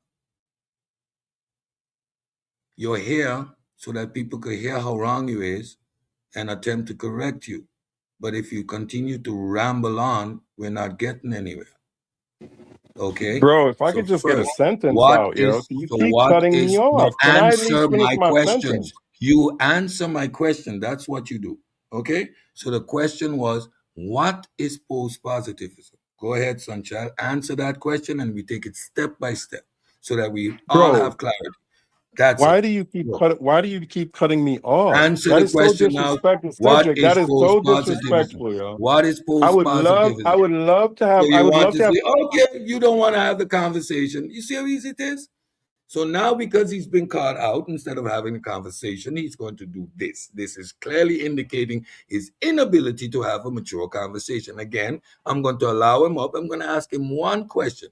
Explain to us what is post-positivism. Without explaining that, you can go on that it's challenging this and challenging that, but we don't have no clarity. So we're going to start by the beginning. You're going to learn how to do this. What is post-positivism, Sunchild, since you Post argued post against what I said it was? Post-positivism is the advancement of positivism. The difference No, it's is not. No, it's not. post-positive. No, it's not. Stop. Stop. So again, when I tell you no, it's not, you stop. When I say no, it's not, you stop. Yes, get off that. Post-positivism, post, after positivism comes falsification. Falsification is that package of post-positivism. Positivism is verification by means of confirmation. Post-positivism is falsification, whereby you verify after the inability to not falsify. But falsification is actual verification. If Ang said, "Hey, that thing is around the corner there," and I just peek my head and say, "Yeah, it's there," I only verified what he did, what he said. But did I go and actually see if what was supposed to be done is done? Did I actually check? No. Did I go and see? Well, is it really there? No. Let me take a millimeter. Did I measure it? Is it on the exact spot? By me trying to attempt to prove him wrong, I got to come back and say, well, God killer, you're right. It's exactly where you said it is and exactly how you said it would be. Falsification is the process by which means verification takes place. Post positivism is after positivism. Positivism is the process of verification. Oh, he said it's an A. I cross reference A. He said B. Oh, yes, B. He said C. Oh, it's a C. No. He say A. No, well, then I'm going to do A plus a little bit. I'm going to take away A, see what you get. I'm going to add two A's and see what you get to determine if that A is A, what Ang said is actually true. And by me concluding, oh, yeah, okay, good. Yeah, A is A. All right. I verified it by attempting to falsify it. Thinking, this is a thinking man's game. So again, you either know what you're talking about or you don't. And if you want to learn, you're not going to insist in your inherent position. When I stop you to correct you, you accept the corrections. You are not going to continue to fight. We are not doing that. We are not on equal footing here. There is no debate. You're either incorrect or you're either correct with this stuff. And you were incorrect from Friday. And I knew the rabbit hole you were going down because most of y'all can't read this stuff coherently. Y'all trying to find something to undermine the process. And that's why you end up looking the way you do. Go ahead, Akila. No, that's you're absolutely right, man. You gotta get it right. You can't put us in a whole mumble jumble washing machine. And you gotta get it right from the beginning, man. That's the only way to do it. You can't have a whole conversation based off of you misunderstanding the concept. Yo, that's a lot of confusion, bro. So yeah, Yeah, Sunchild gotta get back up here and start over again. Start over again, Sunchild. We trying to hear you, but don't make something that's not occurring, bro. That's wild. yeah. You heard him last week. Like, no, empiricism remains the foundation. So if empiricism remains the foundation, you're not undermining anything by claiming what you're claiming. That just makes it's incoherent what you're saying. No pay you. Post. The word is post. Post That's why I after. told him in the chat. Post, bro. Look at the word post. Post Hilarious. pandemic. Post. Not pre, not during, post. Yeah, yeah, After yeah. a After you different gotta try it model. again, bro. Yeah, and this You is gotta try it after. again. This Get back up here, was son child. different. Try it again, bro. Good afternoon, Greg. How you doing, my brother? Wonderful. Again, a demonstration of irrationality at its highest degree. I mean, it's right there in front of you. It is post. Verification fell apart because the process of verification could not be verified itself. Falsification became the way to verify. Grant says his car got 6 tires. I grab a paper and a pen and I go outside with my camera and I'm counting. One, he lied. His car got 4 tires. Here's the evidence. He's been falsified. He's been proven incorrect. But he has to provide me with a definitive, testable claim. These are the parameters. This is what post-positivism establishes and solidifies. The fact that I examining Grant's claim is not denialism, it's skepticism. Skepticism is warranted. How? How? Because I cannot say, well, Grant said he showed me a picture. Look, he drive there, so it's true. That's verification. Grant's gonna provide me with the and I'm gonna just go, okay, it's all correct. That doesn't prove anything. How do I know? You need to go and verify that claim. You need to tear it apart. And in the inability to tear it apart, boom, yes, damn. He has a special model with an extended cabin, which now has a double frame, double axis in the back, and his car indeed has 6 wheels. It has been proven. I went out and tested. This is the reason why it's correct. Not because he said so, not because I went in there. I went at hell no, he's lying. I'm under the car, I'm checking because I still don't believe it. He might have just stuck him on there. So I'm going under the car to see if it has a real double axle. No, I don't believe it. Open it, start it up. Are the independent suspension? Does they actually work? I'm going to go through all of that to prove him wrong. And every time I can't prove him wrong, by means of not being able to prove him wrong, I just verified his claim. Again, counterintuitive, but that's what these thinkers are there for. And all we need to do is understand these principles. Grant, you got the floor. Yeah, here's a trick that's happening, and I think this is frustrating. The idea that someone going on a rant about something that is verifiably false, correct? There's no one that believes Popper was believed in positivism, correct? There's no evidence. And to come up here and then make a claim and then pretend to be a victim, it's just an absurd thing. I think for people who are saying, well, let someone finish, only a child would think this way. You're just not a thinking person. If you're making a claim and someone has a counter evidence to ensure that you're heading down the right path, we should be able to interject. That way we can have a conversation around facts. If you are going to present something that is in complete opposition to what we agree is truth. So an example would be, if I say the sun is purple and I'm just going on a diatribe about the purple sun, someone in the midst of it should say, hey, I notice you keep saying the sun is purple. Let's stop there before you proceed with your other parts of this conversation. Why do you believe it's purple? Where are you getting this evidence that it's purple? And why are you making this assumption when no one else is making this claim? And how have you landed on this particular concept? If we're just letting people repeat that the sun is purple, in essence, we're just heading down a path that ultimately will not end to this person providing some insight that is usable.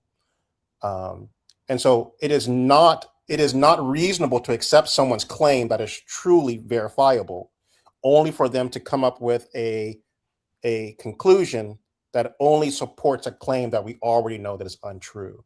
So I think for those who think letting someone go on a diatribe that is truly not tethered to reality isn't something we should be allowing in any aspect if we're having a scientific conversation.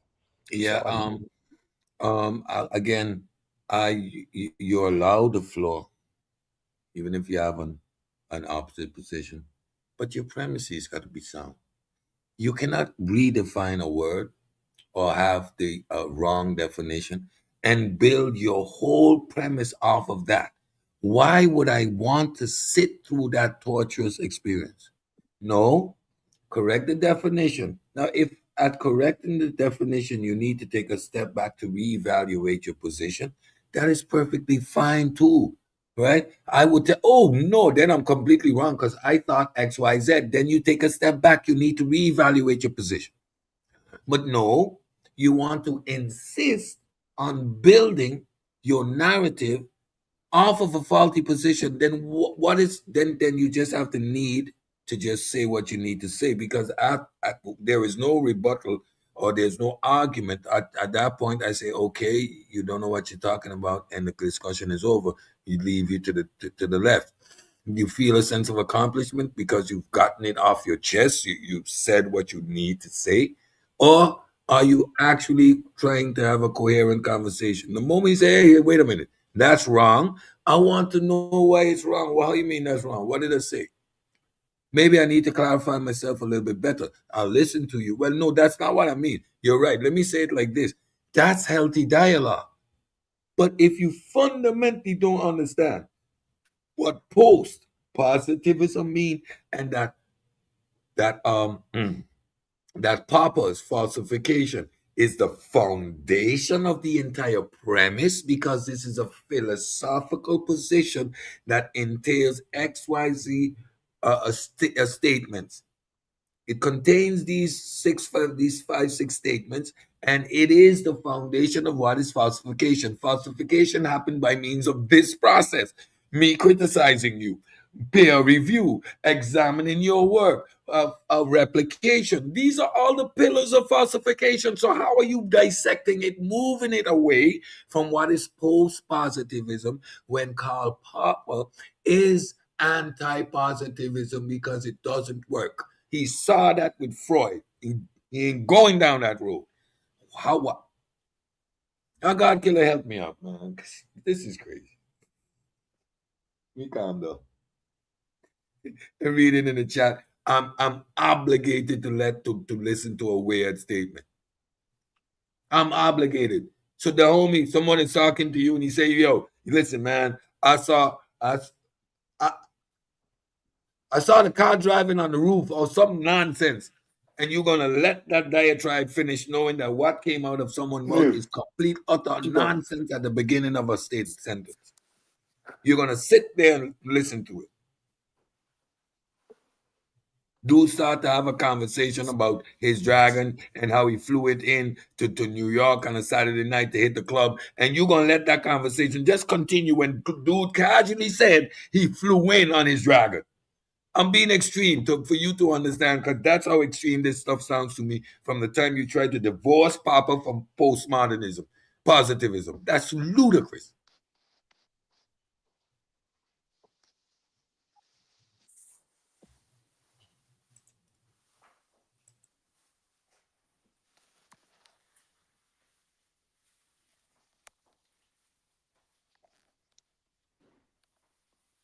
Go ahead, Sanjay.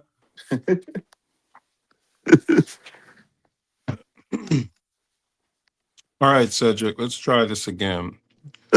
I understand that falsifiability works and empiricism works in the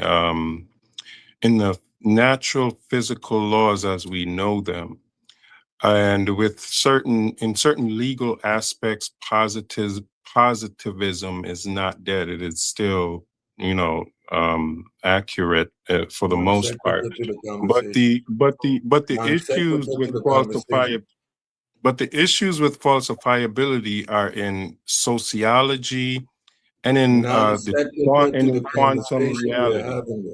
My question for you is, how is falsifiability challenged in sociology and in quantum realm? Conversation we are having. How is holding your breath? My question, I just asked you about Popper's Popper's falsified. falsified. First. You answer this question first. Well, how is holding your breath relevant? How is holding your breath? How long you have to hold your breath when you're taking the space shuttle back to the moon? Like, you're asking non sequitur questions. Yes. And you're doing it on purpose. And every time you attempt to do it, you are going to get squeezed the same way. I am going to make you feel as dumb as you would try to behave on these panels. We are having a conversation about science. In the diatribe, you saw normal science, which means we're talking about the natural world. It is built in to the rhetoric. I could pull the slide. The second point, normal science. Now you come with social science and this science and that science. You've taken us back to the Egyptian conversation. No, we are not here to have silly, irrelevant conversations. You have to show the discipline of staying within the margins of the subject matter. Within the presentation, it said it right there on the slide. Normal science. Why do you think it says normal science? What do you think is defined as normal science? I do not know why you guys try. Why? What? Why do you try? Is it because I look? Because we all look the same? It's impossible. I can understand. I have a comprehension of what I'm talking about. It's impossible that a dude, a normal black dude, can actually have studied this stuff. Is that what it is? We look like y'all. So Grant doesn't have the right to articulate himself with a college level degree that he earned. He doesn't have that right. God Killer's experience and the dedication he put into the community, we haven't earned the right to know what we know and do what we do with sincerity. We got to get pushback from the likes of a sunshine who doesn't understand the material and attempting to undermine us and taking us into a sector that you know is not being entertained here at this moment. It said it right there in the whole presentation. We're talking about normal science. It's the second point on that slide. Why would you move the goalpost?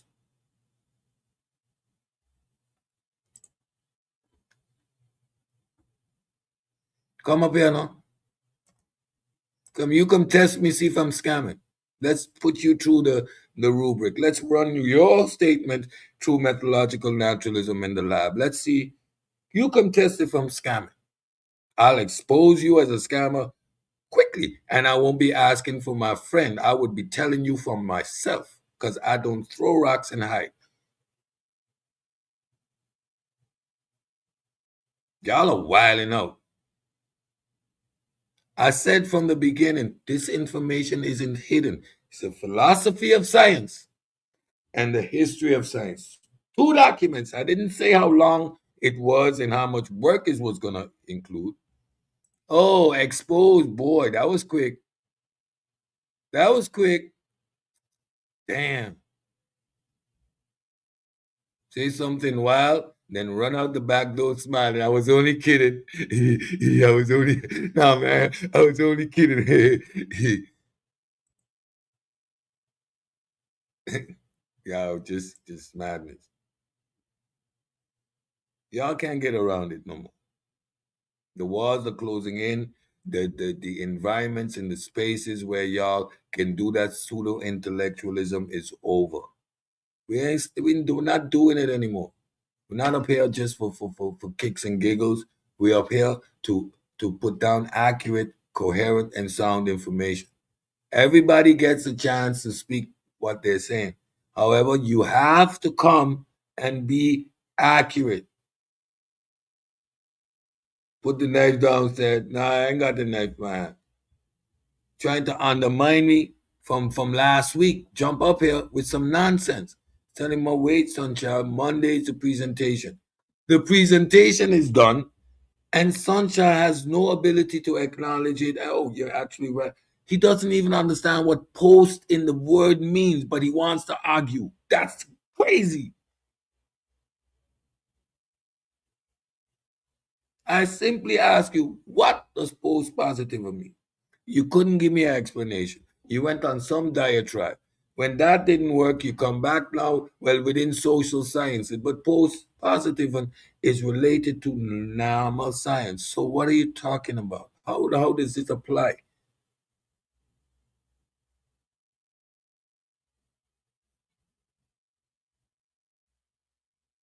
I hear the troll. Okay. So did you find out for your friend? Friend found out quickly. Nah, not that dude. You gotta come correct there.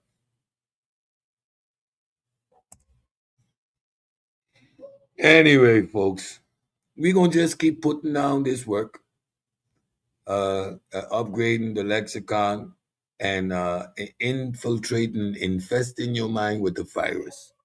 I'm gonna continue to use any attempt to undermine what we do as a guinea pig in the lab. We are definitely hiding something, said. I ain't hiding nothing, son. Child, expose you easy. Why would I have to hide? Oh, yeah, it's all an attempt to undermine what we're doing, and you're failing miserably. This is the type of work that needs to be done. This is college level information. You can sit with your kids. After consuming this, you ain't gonna get flim flam, hoodwinked, and bamboozled by the scammers in the community. Those who trying to sell you snake oil. Those who telling you the herbs. You got to drink the purple sea moss because that one has special type of salt in it. Demineralized water messing up your kidneys in the long run. These are the type of things protecting you from anti-vaxxers, gooseberries and whatnot during the pandemic. People dying left and right. No logical framing, not ability to even do risk assessment. Risk assessment. Just weigh the risk for yourself.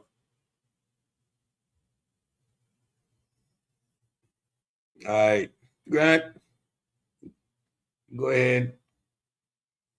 Got me ranting on these. Yeah, I think one of the tricks is to sort of move. They're moving the goalposts. We're not talking about sociology, correct? These aren't. Um, we can't run tests on humans. Humans are a very difficult subject, and so um, and that is not evidence that is going to undermine sort of the work that Popper did. And I think the moment you do that, you're ultimately said you've already lost on the actual arguments, correct? The subject matter that we're sticking on, and so this is the game that many of these individuals play, um, because in their mind, if they can just keep everyone off kilter, and I think this is the other thing, they want you to chase them down a dark alley, um, so they can ambush you. But they're not going to ambush you with words. They're going to ambush you with a metal pipe and club you over the head and say, "See, my arguments win." This isn't how you go about proving your side of the ledger. This isn't how you put forth a premise and an argument in which we can all come to a conclusion. This is just guerrilla warfare. This is how you're just trying to sit in your proverbial caves like the Taliban, and you're just going to wait us out. But in this case, we're going to win. There's no shade we're going to give you. Those who want to luxuriate under the shade of this modern world and modern science, we're just not going to let you get away with the pseudoness. It isn't worth it. We don't care if you live by it. What we care about is the rest of society having to acquiesce to the ignorance.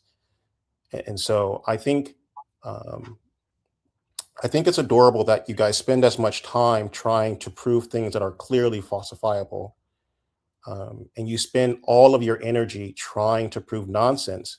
And just imagine if you actually spent that same amount of time just coming to the light. And I think your lives would be so much better, and you won't have to be playing the victim every time you come on these streams. So I think you should do better. It's quite easy. Yeah. Um, Ang told me something like, I listen when God killer and everybody speaks. I just listen. And I love being in the environment I'm in, because you get so much different perspectives, and you learn. Sometimes you rub the wrong way, and you want to resist, but once that seed of information is there, it's planted. So there's nuances to how you say things and you do things. God Killer said once, bro, look, when you want something, you got to just take it. Y'all may not have noticed, but I'm just taking it. I'm not asking for the room. I'm not asking for the authority. Pseudo Killers has a clear mission that we set out for a long time. We've remained consistent. We've taken the tomatoes. We've taken the abuse. We got on panels. We called out our names. We're blood. We put down in the back because of just the information we're bringing. Because there's no reason to fight. No reason to argue. I'm 52. I ain't pausing for nothing. Y'all stay with that nonsense. And that's over. We know where we stand. And we just gonna take it. So the more you resist, the more you fight, just the harder you are going to get put down.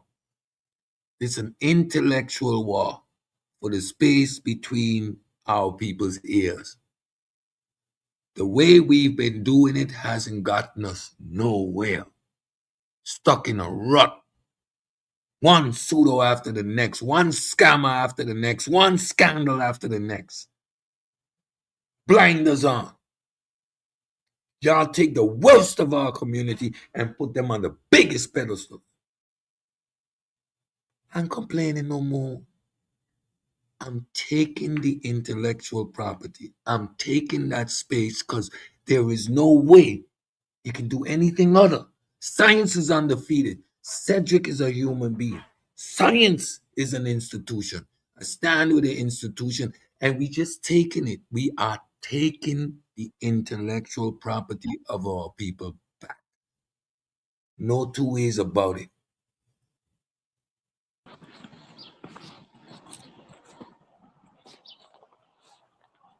Rebel Rasta, what you say?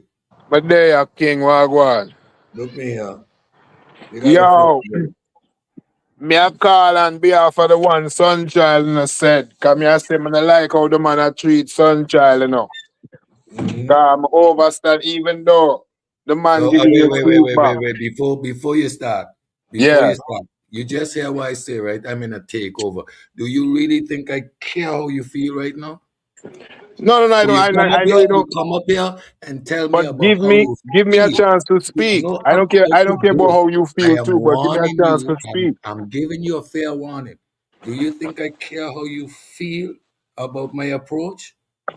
Do you think I No, care how you feel, and you're putting yourself in the same level of risk, my brother? Go ahead. You good. no. I Go don't ahead. care about how you feel. You don't care about how Okay, I feel. I exactly. understand. So But what don't I'm tell saying me is, how you feel about how I deal with Sunchild. Understand that when you come up here with a fallacious premise and you're dead wrong, you do not have the space to get it all off. I will but stop you, I will stop you, correct you, and you can continue but from a I haven't heard corrected his position. premise. I don't want to hear your flawed premise. From the I time you open up your mouth and what's coming out of it is wrong, you don't have to finish a sentence. When you say but Cedric, post-positivism Cedric, goes against Papa, you are done. You don't know what you're talking Cedric. about. I do What not I'm need to saying to let you you is, finish. let him get it out. That's Which the whole part of confrontation is. what I watch haven't. this, watch this, watch this, Listen. watch this, watch this, I have. watch this. Which part of that is not happening didn't you understand? So now you insisting on something that ain't gonna happen. You see, you're going to have to learn that discipline. You're in the back, my brother. Nobody can hear you because you just have to accept here that is not going to happen. It is not open to discussion. So now we're going to put you back. Which part of that you didn't understand? Here, Listen, you bro. do not get to finish your errant statement. You will get Listen. corrected in the middle. Which part of that you don't understand? Can You I got one say chance. something without You you got cutting one me off? chance. You got one chance to answer that question. Over here, Listen. you do not get to finish a incorrect statement. You will get stopped, corrected, and you can I am continue. not making You an do not get incorrect to or correct finish your statement. I'm statement. making a statement Do of you what? understand that? I Do heard you what you understand said, that? but listen what I'm saying to you is I haven't made a claim yet. And at the end of the day, I Sunshine, don't even understand you what came Sunshine here, trying to say because you keep cutting him off. you came here.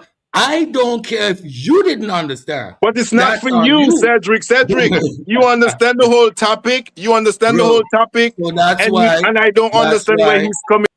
That's why I do not allow him to confuse my audience. Then I stop him, correct what he is saying, and then continue. Do you get that part? When you make a wrong statement, you get corrected. Your particular necessity to articulate yourself is less relevant here. Science rules this show, not personalities. So if what you're saying is factually incorrect, you do not get to finish. This is not that environment. You are not here to be heard. You are here to be accurate. So you don't get to do your personality nonsense here. So do not insist on going down that same route because I told you, you now need to learn it. It is not happening here. So give me a million excuses and all you're going to do is piss me off because it's not happening here. Then you're supposed to say, I get you, my brother. That's it. All right. You want to argue my rules. Are you out of your mind?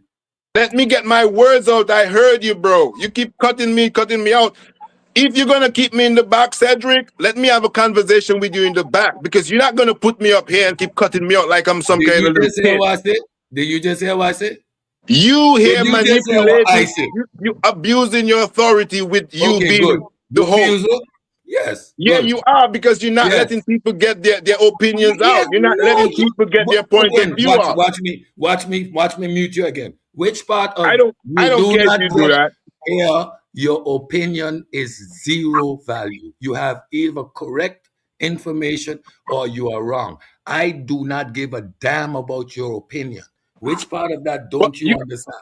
why you not talking about the ambiguity? Which part of that don't you Okay, understand? That's a what direct he wants question. to address, Bro, is in bro, the bro, ambiguity. I do not care about I'm your talking about the opinion. Do you subject now. I'm understand me? talking about the subject So now. what is What he post-positivism? wants to line up is What the is ambiguity. post-positivism? What is post-positivism? Let's Bro, talk about the subject. What is post-positivism post-positivism? is basically Yes? the critiques you give after the fact. You get the results from the researcher to research. All right, bye. You know what I'm You don't know saying? what It's you're the talking critiques. about. It's the That's it, critique. done.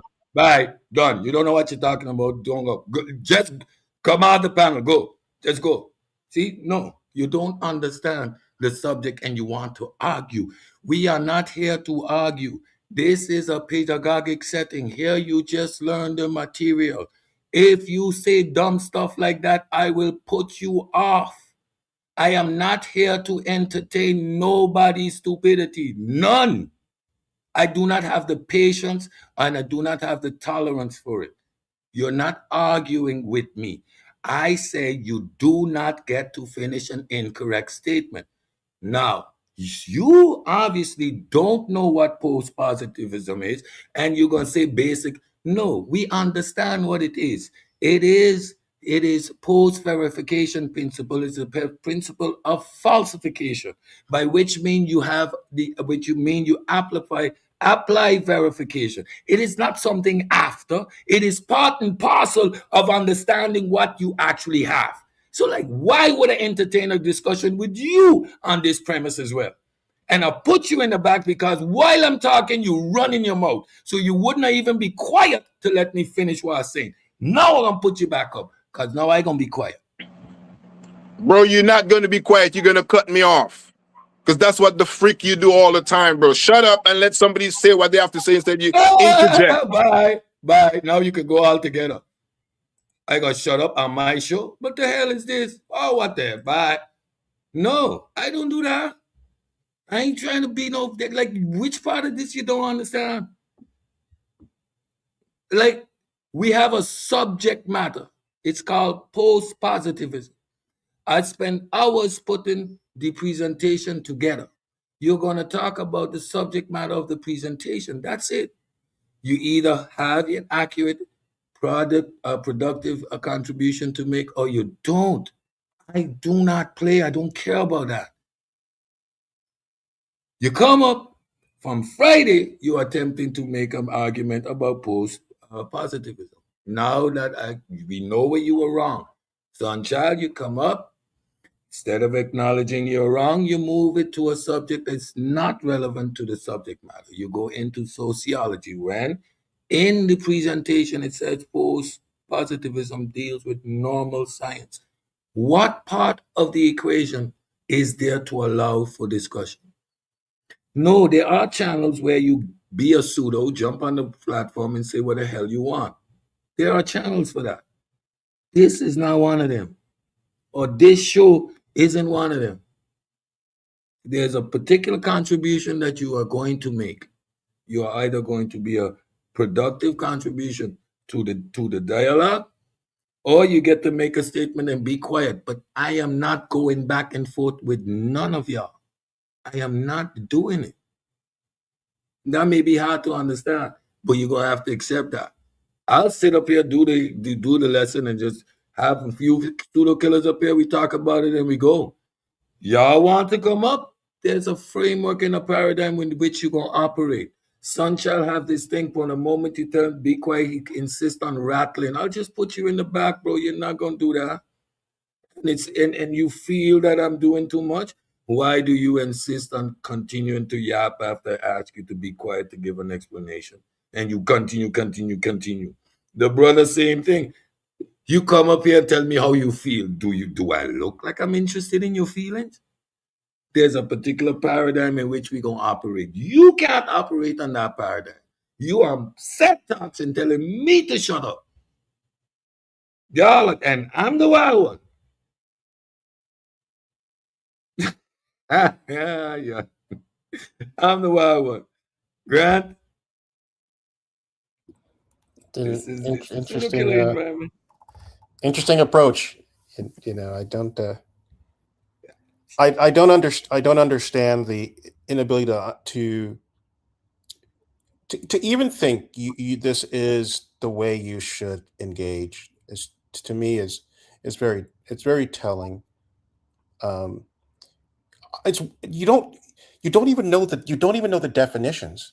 That part to me is what makes it makes my brain want to explode. I would just say this, and I think this is where this the side of the ledger. If you are someone who is on the side of Blackology, someone who is so tethered to the idea of Black greatness, or um, it deranges you in a way, you most certainly are not doing yourself any favors by walking around this world being completely ignorant of basic scientific words. You are embarrassing yourself in ways that you don't understand. No one who is sane, who is intelligent, finds you intelligent. They are laughing behind your back. Matter of fact, I'm pretty sure they're laughing in your face and you don't notice it, because I can tell that many of you lack the ability to understand what is happening in front of you from a reality standpoint. But there are no worlds in which you are walking in that anyone finds you intelligent. They don't. And sure, I agree, in some of these streams and panels you find people who agree with you, but those people are not in scientific worlds. They are not walking up to people and having conversations in which they won't be laughed out of the conversation. You should spend every moment reevaluating, or at least evaluating, whether or not you are sincerely trying to push science, or you're trying to push an ideology of Black supremacy, or in the case of Sunchild, I'm assuming it's just some version of Christianity that he's held to. This doesn't fly, and this is not how people interact. I I don't know who you're talking to. Honestly, I don't know the people that you're interacting with, but there's no way you're actually talking to smart people if this is how you show up on streams and think that you're putting forward logical arguments. This is not how adults behave. I don't know how to explain it to. I don't know how to be forceful enough and say, there's no way, there is no way in this earth that anyone will take anything that you guys are saying as serious commentary on science, on life, on reality, because this is just absolutely insane that you guys think that this is reasonable. Yeah, So I mean, I understand sometimes when a God killer gets upset. When you put in the work, right? You put in the work, you research this stuff because you want to bring accurate, concise, and coherent information to the public. So you spend your weekend and you spend hours putting these presentations together. And I asked the man, what is the definition? Since you want to entertain and you don't know the definition of the word, it's just some kind of thing, and you want to, how? Let me calm down. What are we going to discuss? What is there to discuss? Like you put the work in, you do a presentation, your man jumps up there and starts to go left field. You disrespecting the ancestors. I did a presentation. This, like, y'all got to realize, y'all got to see how ingenious it is. We want verification. But you can't get verification by means of verification. You get verification by means of falsification. That's counterintuitive. That last statement right there should be the whole rest of the show, examining how that phenomena is an actuality, right? It seems counterintuitive, but it's an actuality. It is a process of elimination. We call that in certain other aspects. We go through the process of elimination. When you can't go through the process of elimination, then what stays over is what it is.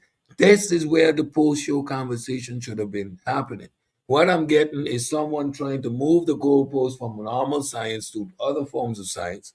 Another coming in here emotionally charged because I do not allow the digression of the conversation into arenas where they have no substantiation. It is crazy. God killer, I understand why you get upset, bro. Yeah, man, look. Oh, It's just it's better just to it's the issue is not actually that you don't know or understand, right? The issue is that you're not actually trying to know or understand. For me, like, I don't even know what kind of world you live in that you wouldn't want to try to understand. And even if you want to argue the points, at least understand the points being made so you can have a great argument, yo. You thank can't you. argue about something that's not really happening. If the definition is not the definition, then it's a waste of time arguing with you about something that's not even the definition. Yeah. But that's the banter. That's how they do it. So, yeah. Huh? Yeah, well, it's time to step your game up. The shows have titles for a reason. There's a description in there. You can read it. You can familiarize yourself with what we're talking about. Do 2 minutes. Just hit your chat GPT. If you want a counter argument, at least chat GPT will give you the definition of the word first. But you Yeah. can't get up here trying to argue about post-positivism and have no clue what the word means. You're just grasping at straws using your quote unquote natural philosophical framework. You're trying to make it up on the fly. It doesn't work over here. We apply rigor to the things we do. We know what we're talking about because we synthesize the information before we bring it to you. Mhm. Oh, my fault. My fault. My fault. It's called Homo ignoramus. You forgot that.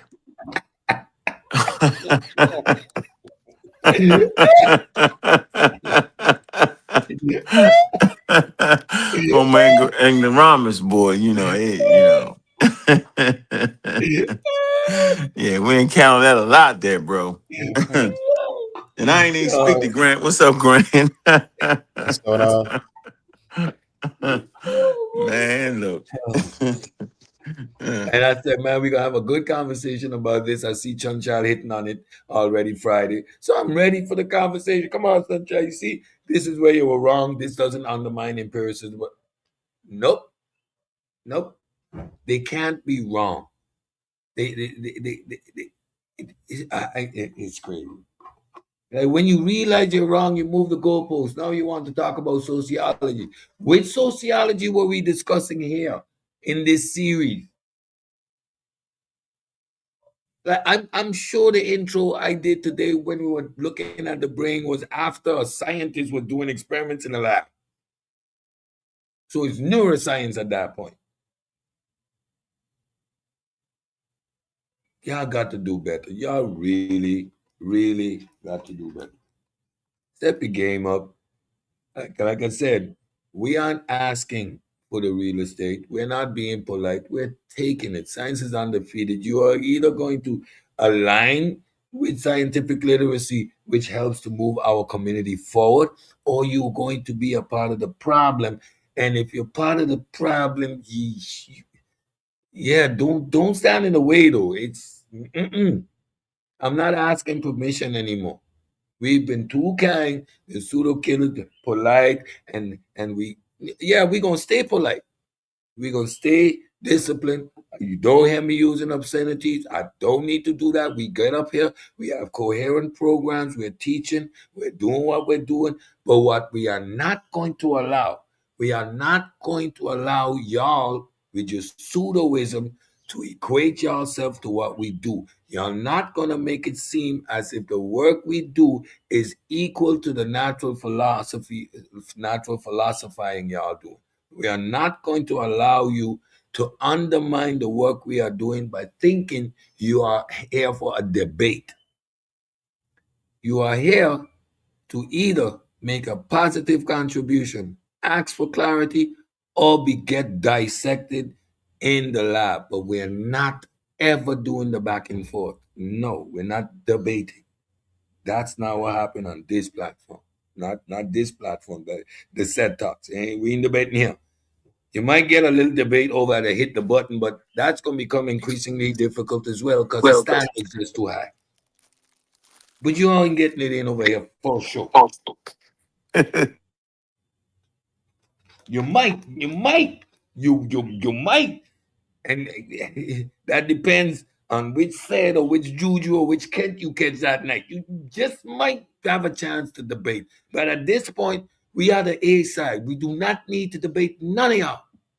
We are here to teach and take territory, the intellectual space between your brain. We just here to take over. Done. I'm this polite stuff and asking you to let go of your pseudoism or having you feel okay by allowing you to have a 15-minute diatribe of 52 things that are incorrect and you feel good because you are allowed to get it off. I'm not your Sunday school teacher. I'm not your primary school teacher. I'm not your psychiatrist. You either know what you're talking about or you're going to get cut off. I am not wasting the people's time. I'm definitely not wasting mine. I don't mind debating you taking your money.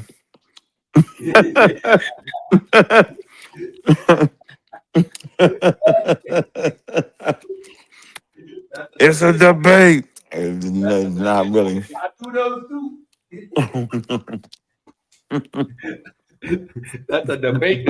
I do those too. Well, no, we ain't doing that here. Here we are going to remain within our framework, right? Y'all pretend and come up here and try to undermine what we do as if we're not teaching, as if we're not investing the hard work and undermine everything we do by trying to debate what I just put down. No, you ain't doing that.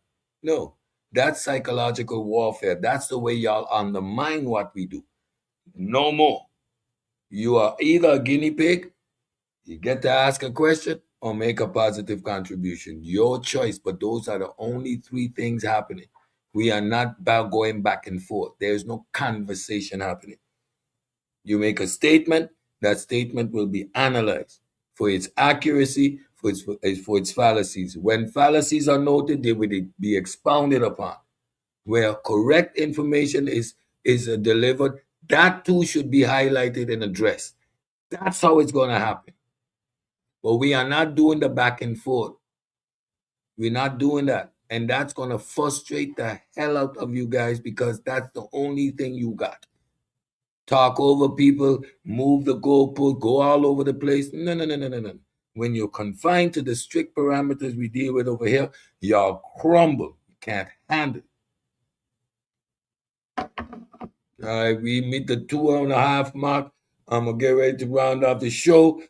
Be back here tomorrow at 9, I think 10:30 for another space show with Anthony, the Galaxy and Beyond. He's going to be bringing you another show tomorrow at 10:30. Stay tuned.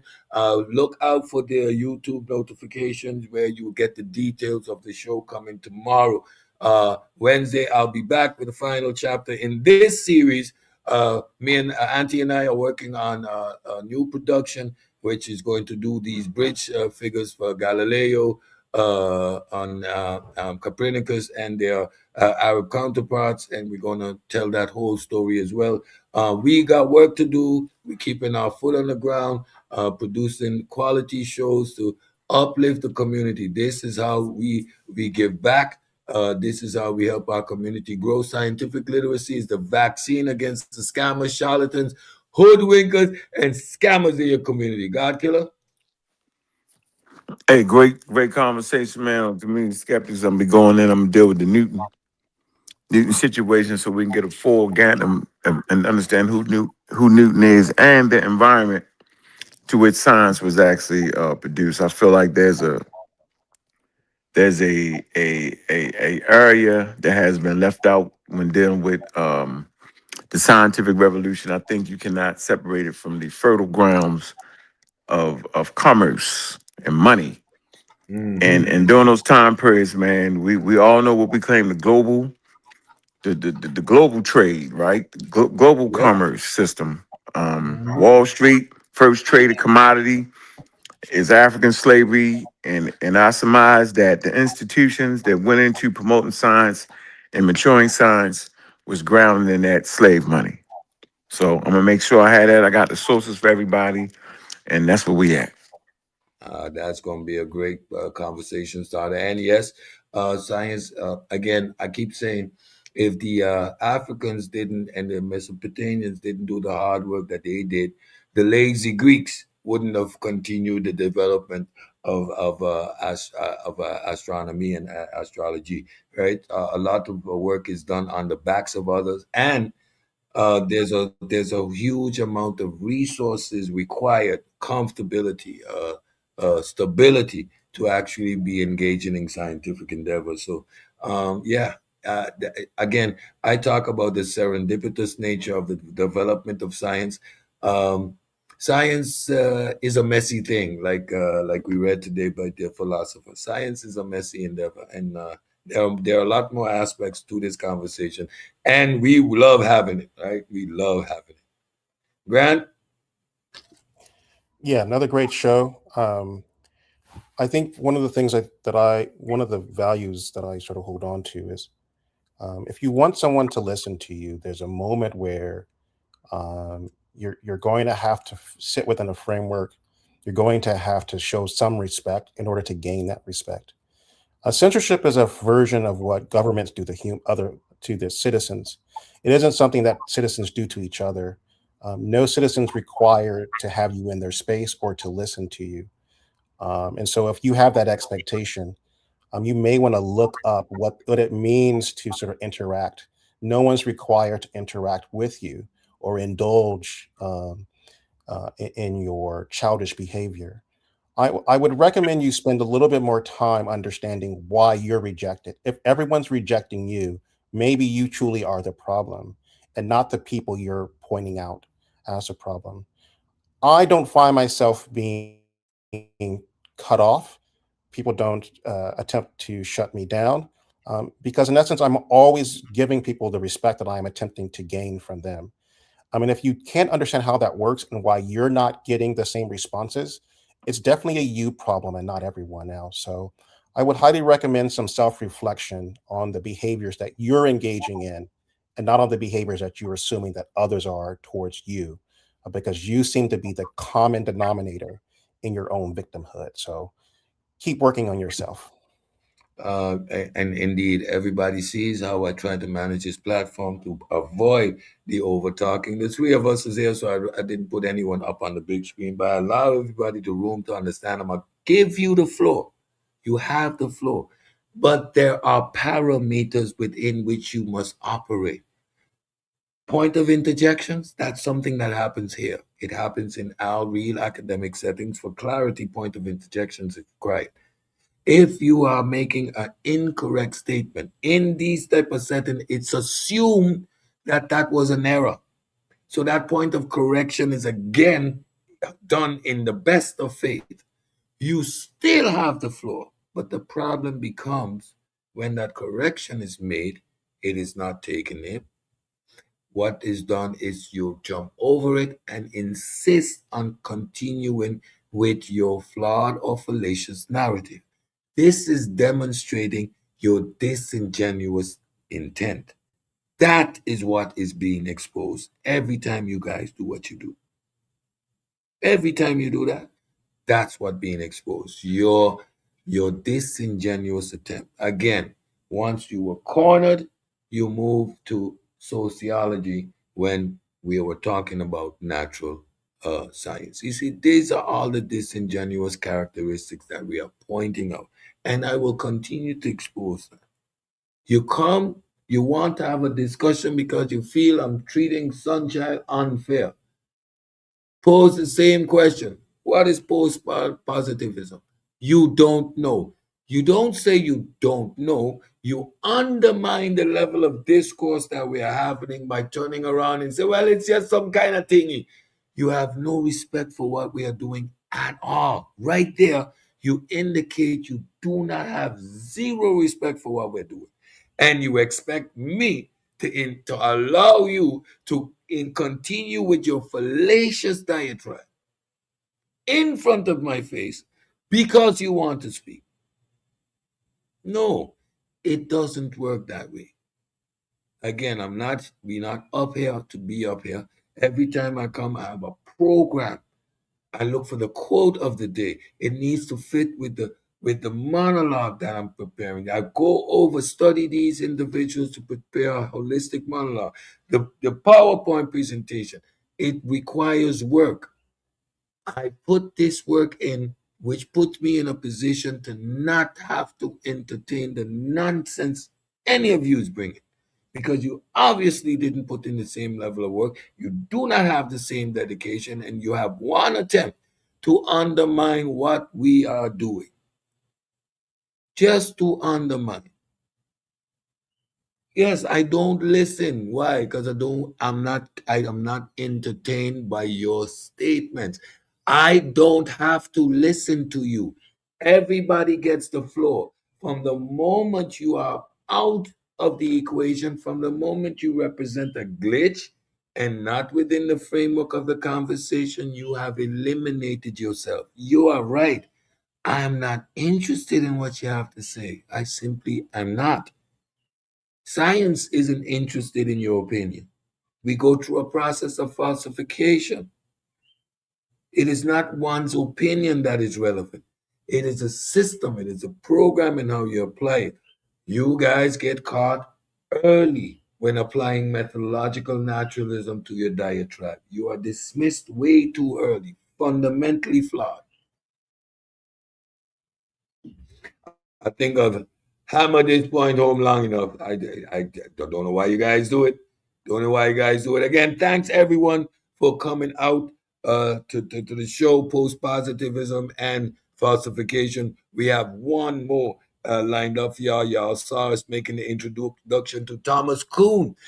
We are going to talk about paradigm shift, the shifting of epistemic regimes within the framework of methodological naturalism. So there you see the shift from speculation to understanding DNA. We've experienced a recent paradigm shift with the introduction of mRNA. So we are going to take a look at those philosophical positions that also give great weight and support to this system of thinking, this method of thinking called scientific literacy, methodological naturalism.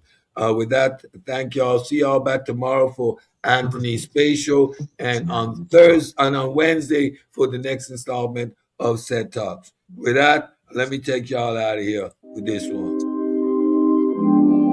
Black African power. What's good? What's happening? A well-organized lie. A well-organized lie. Defeats a disorganized truth every time. A pseudo gon' die, they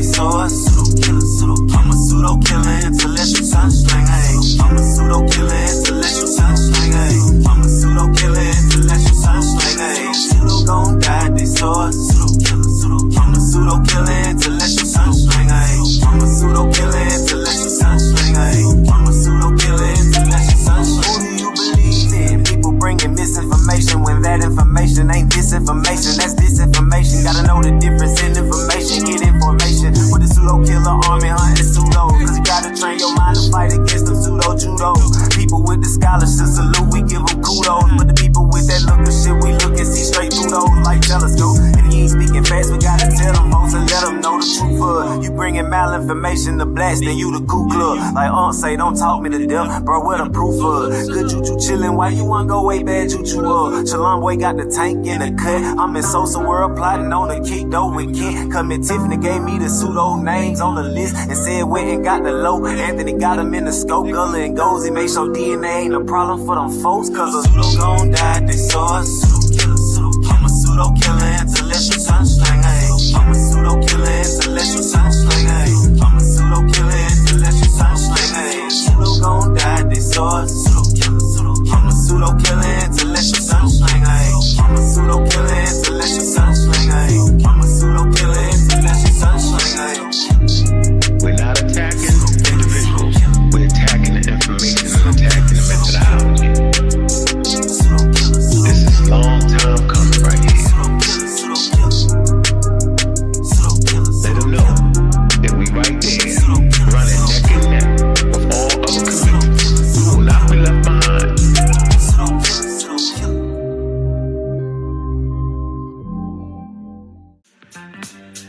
Welcome to CedTalks, where we separate fact and fiction.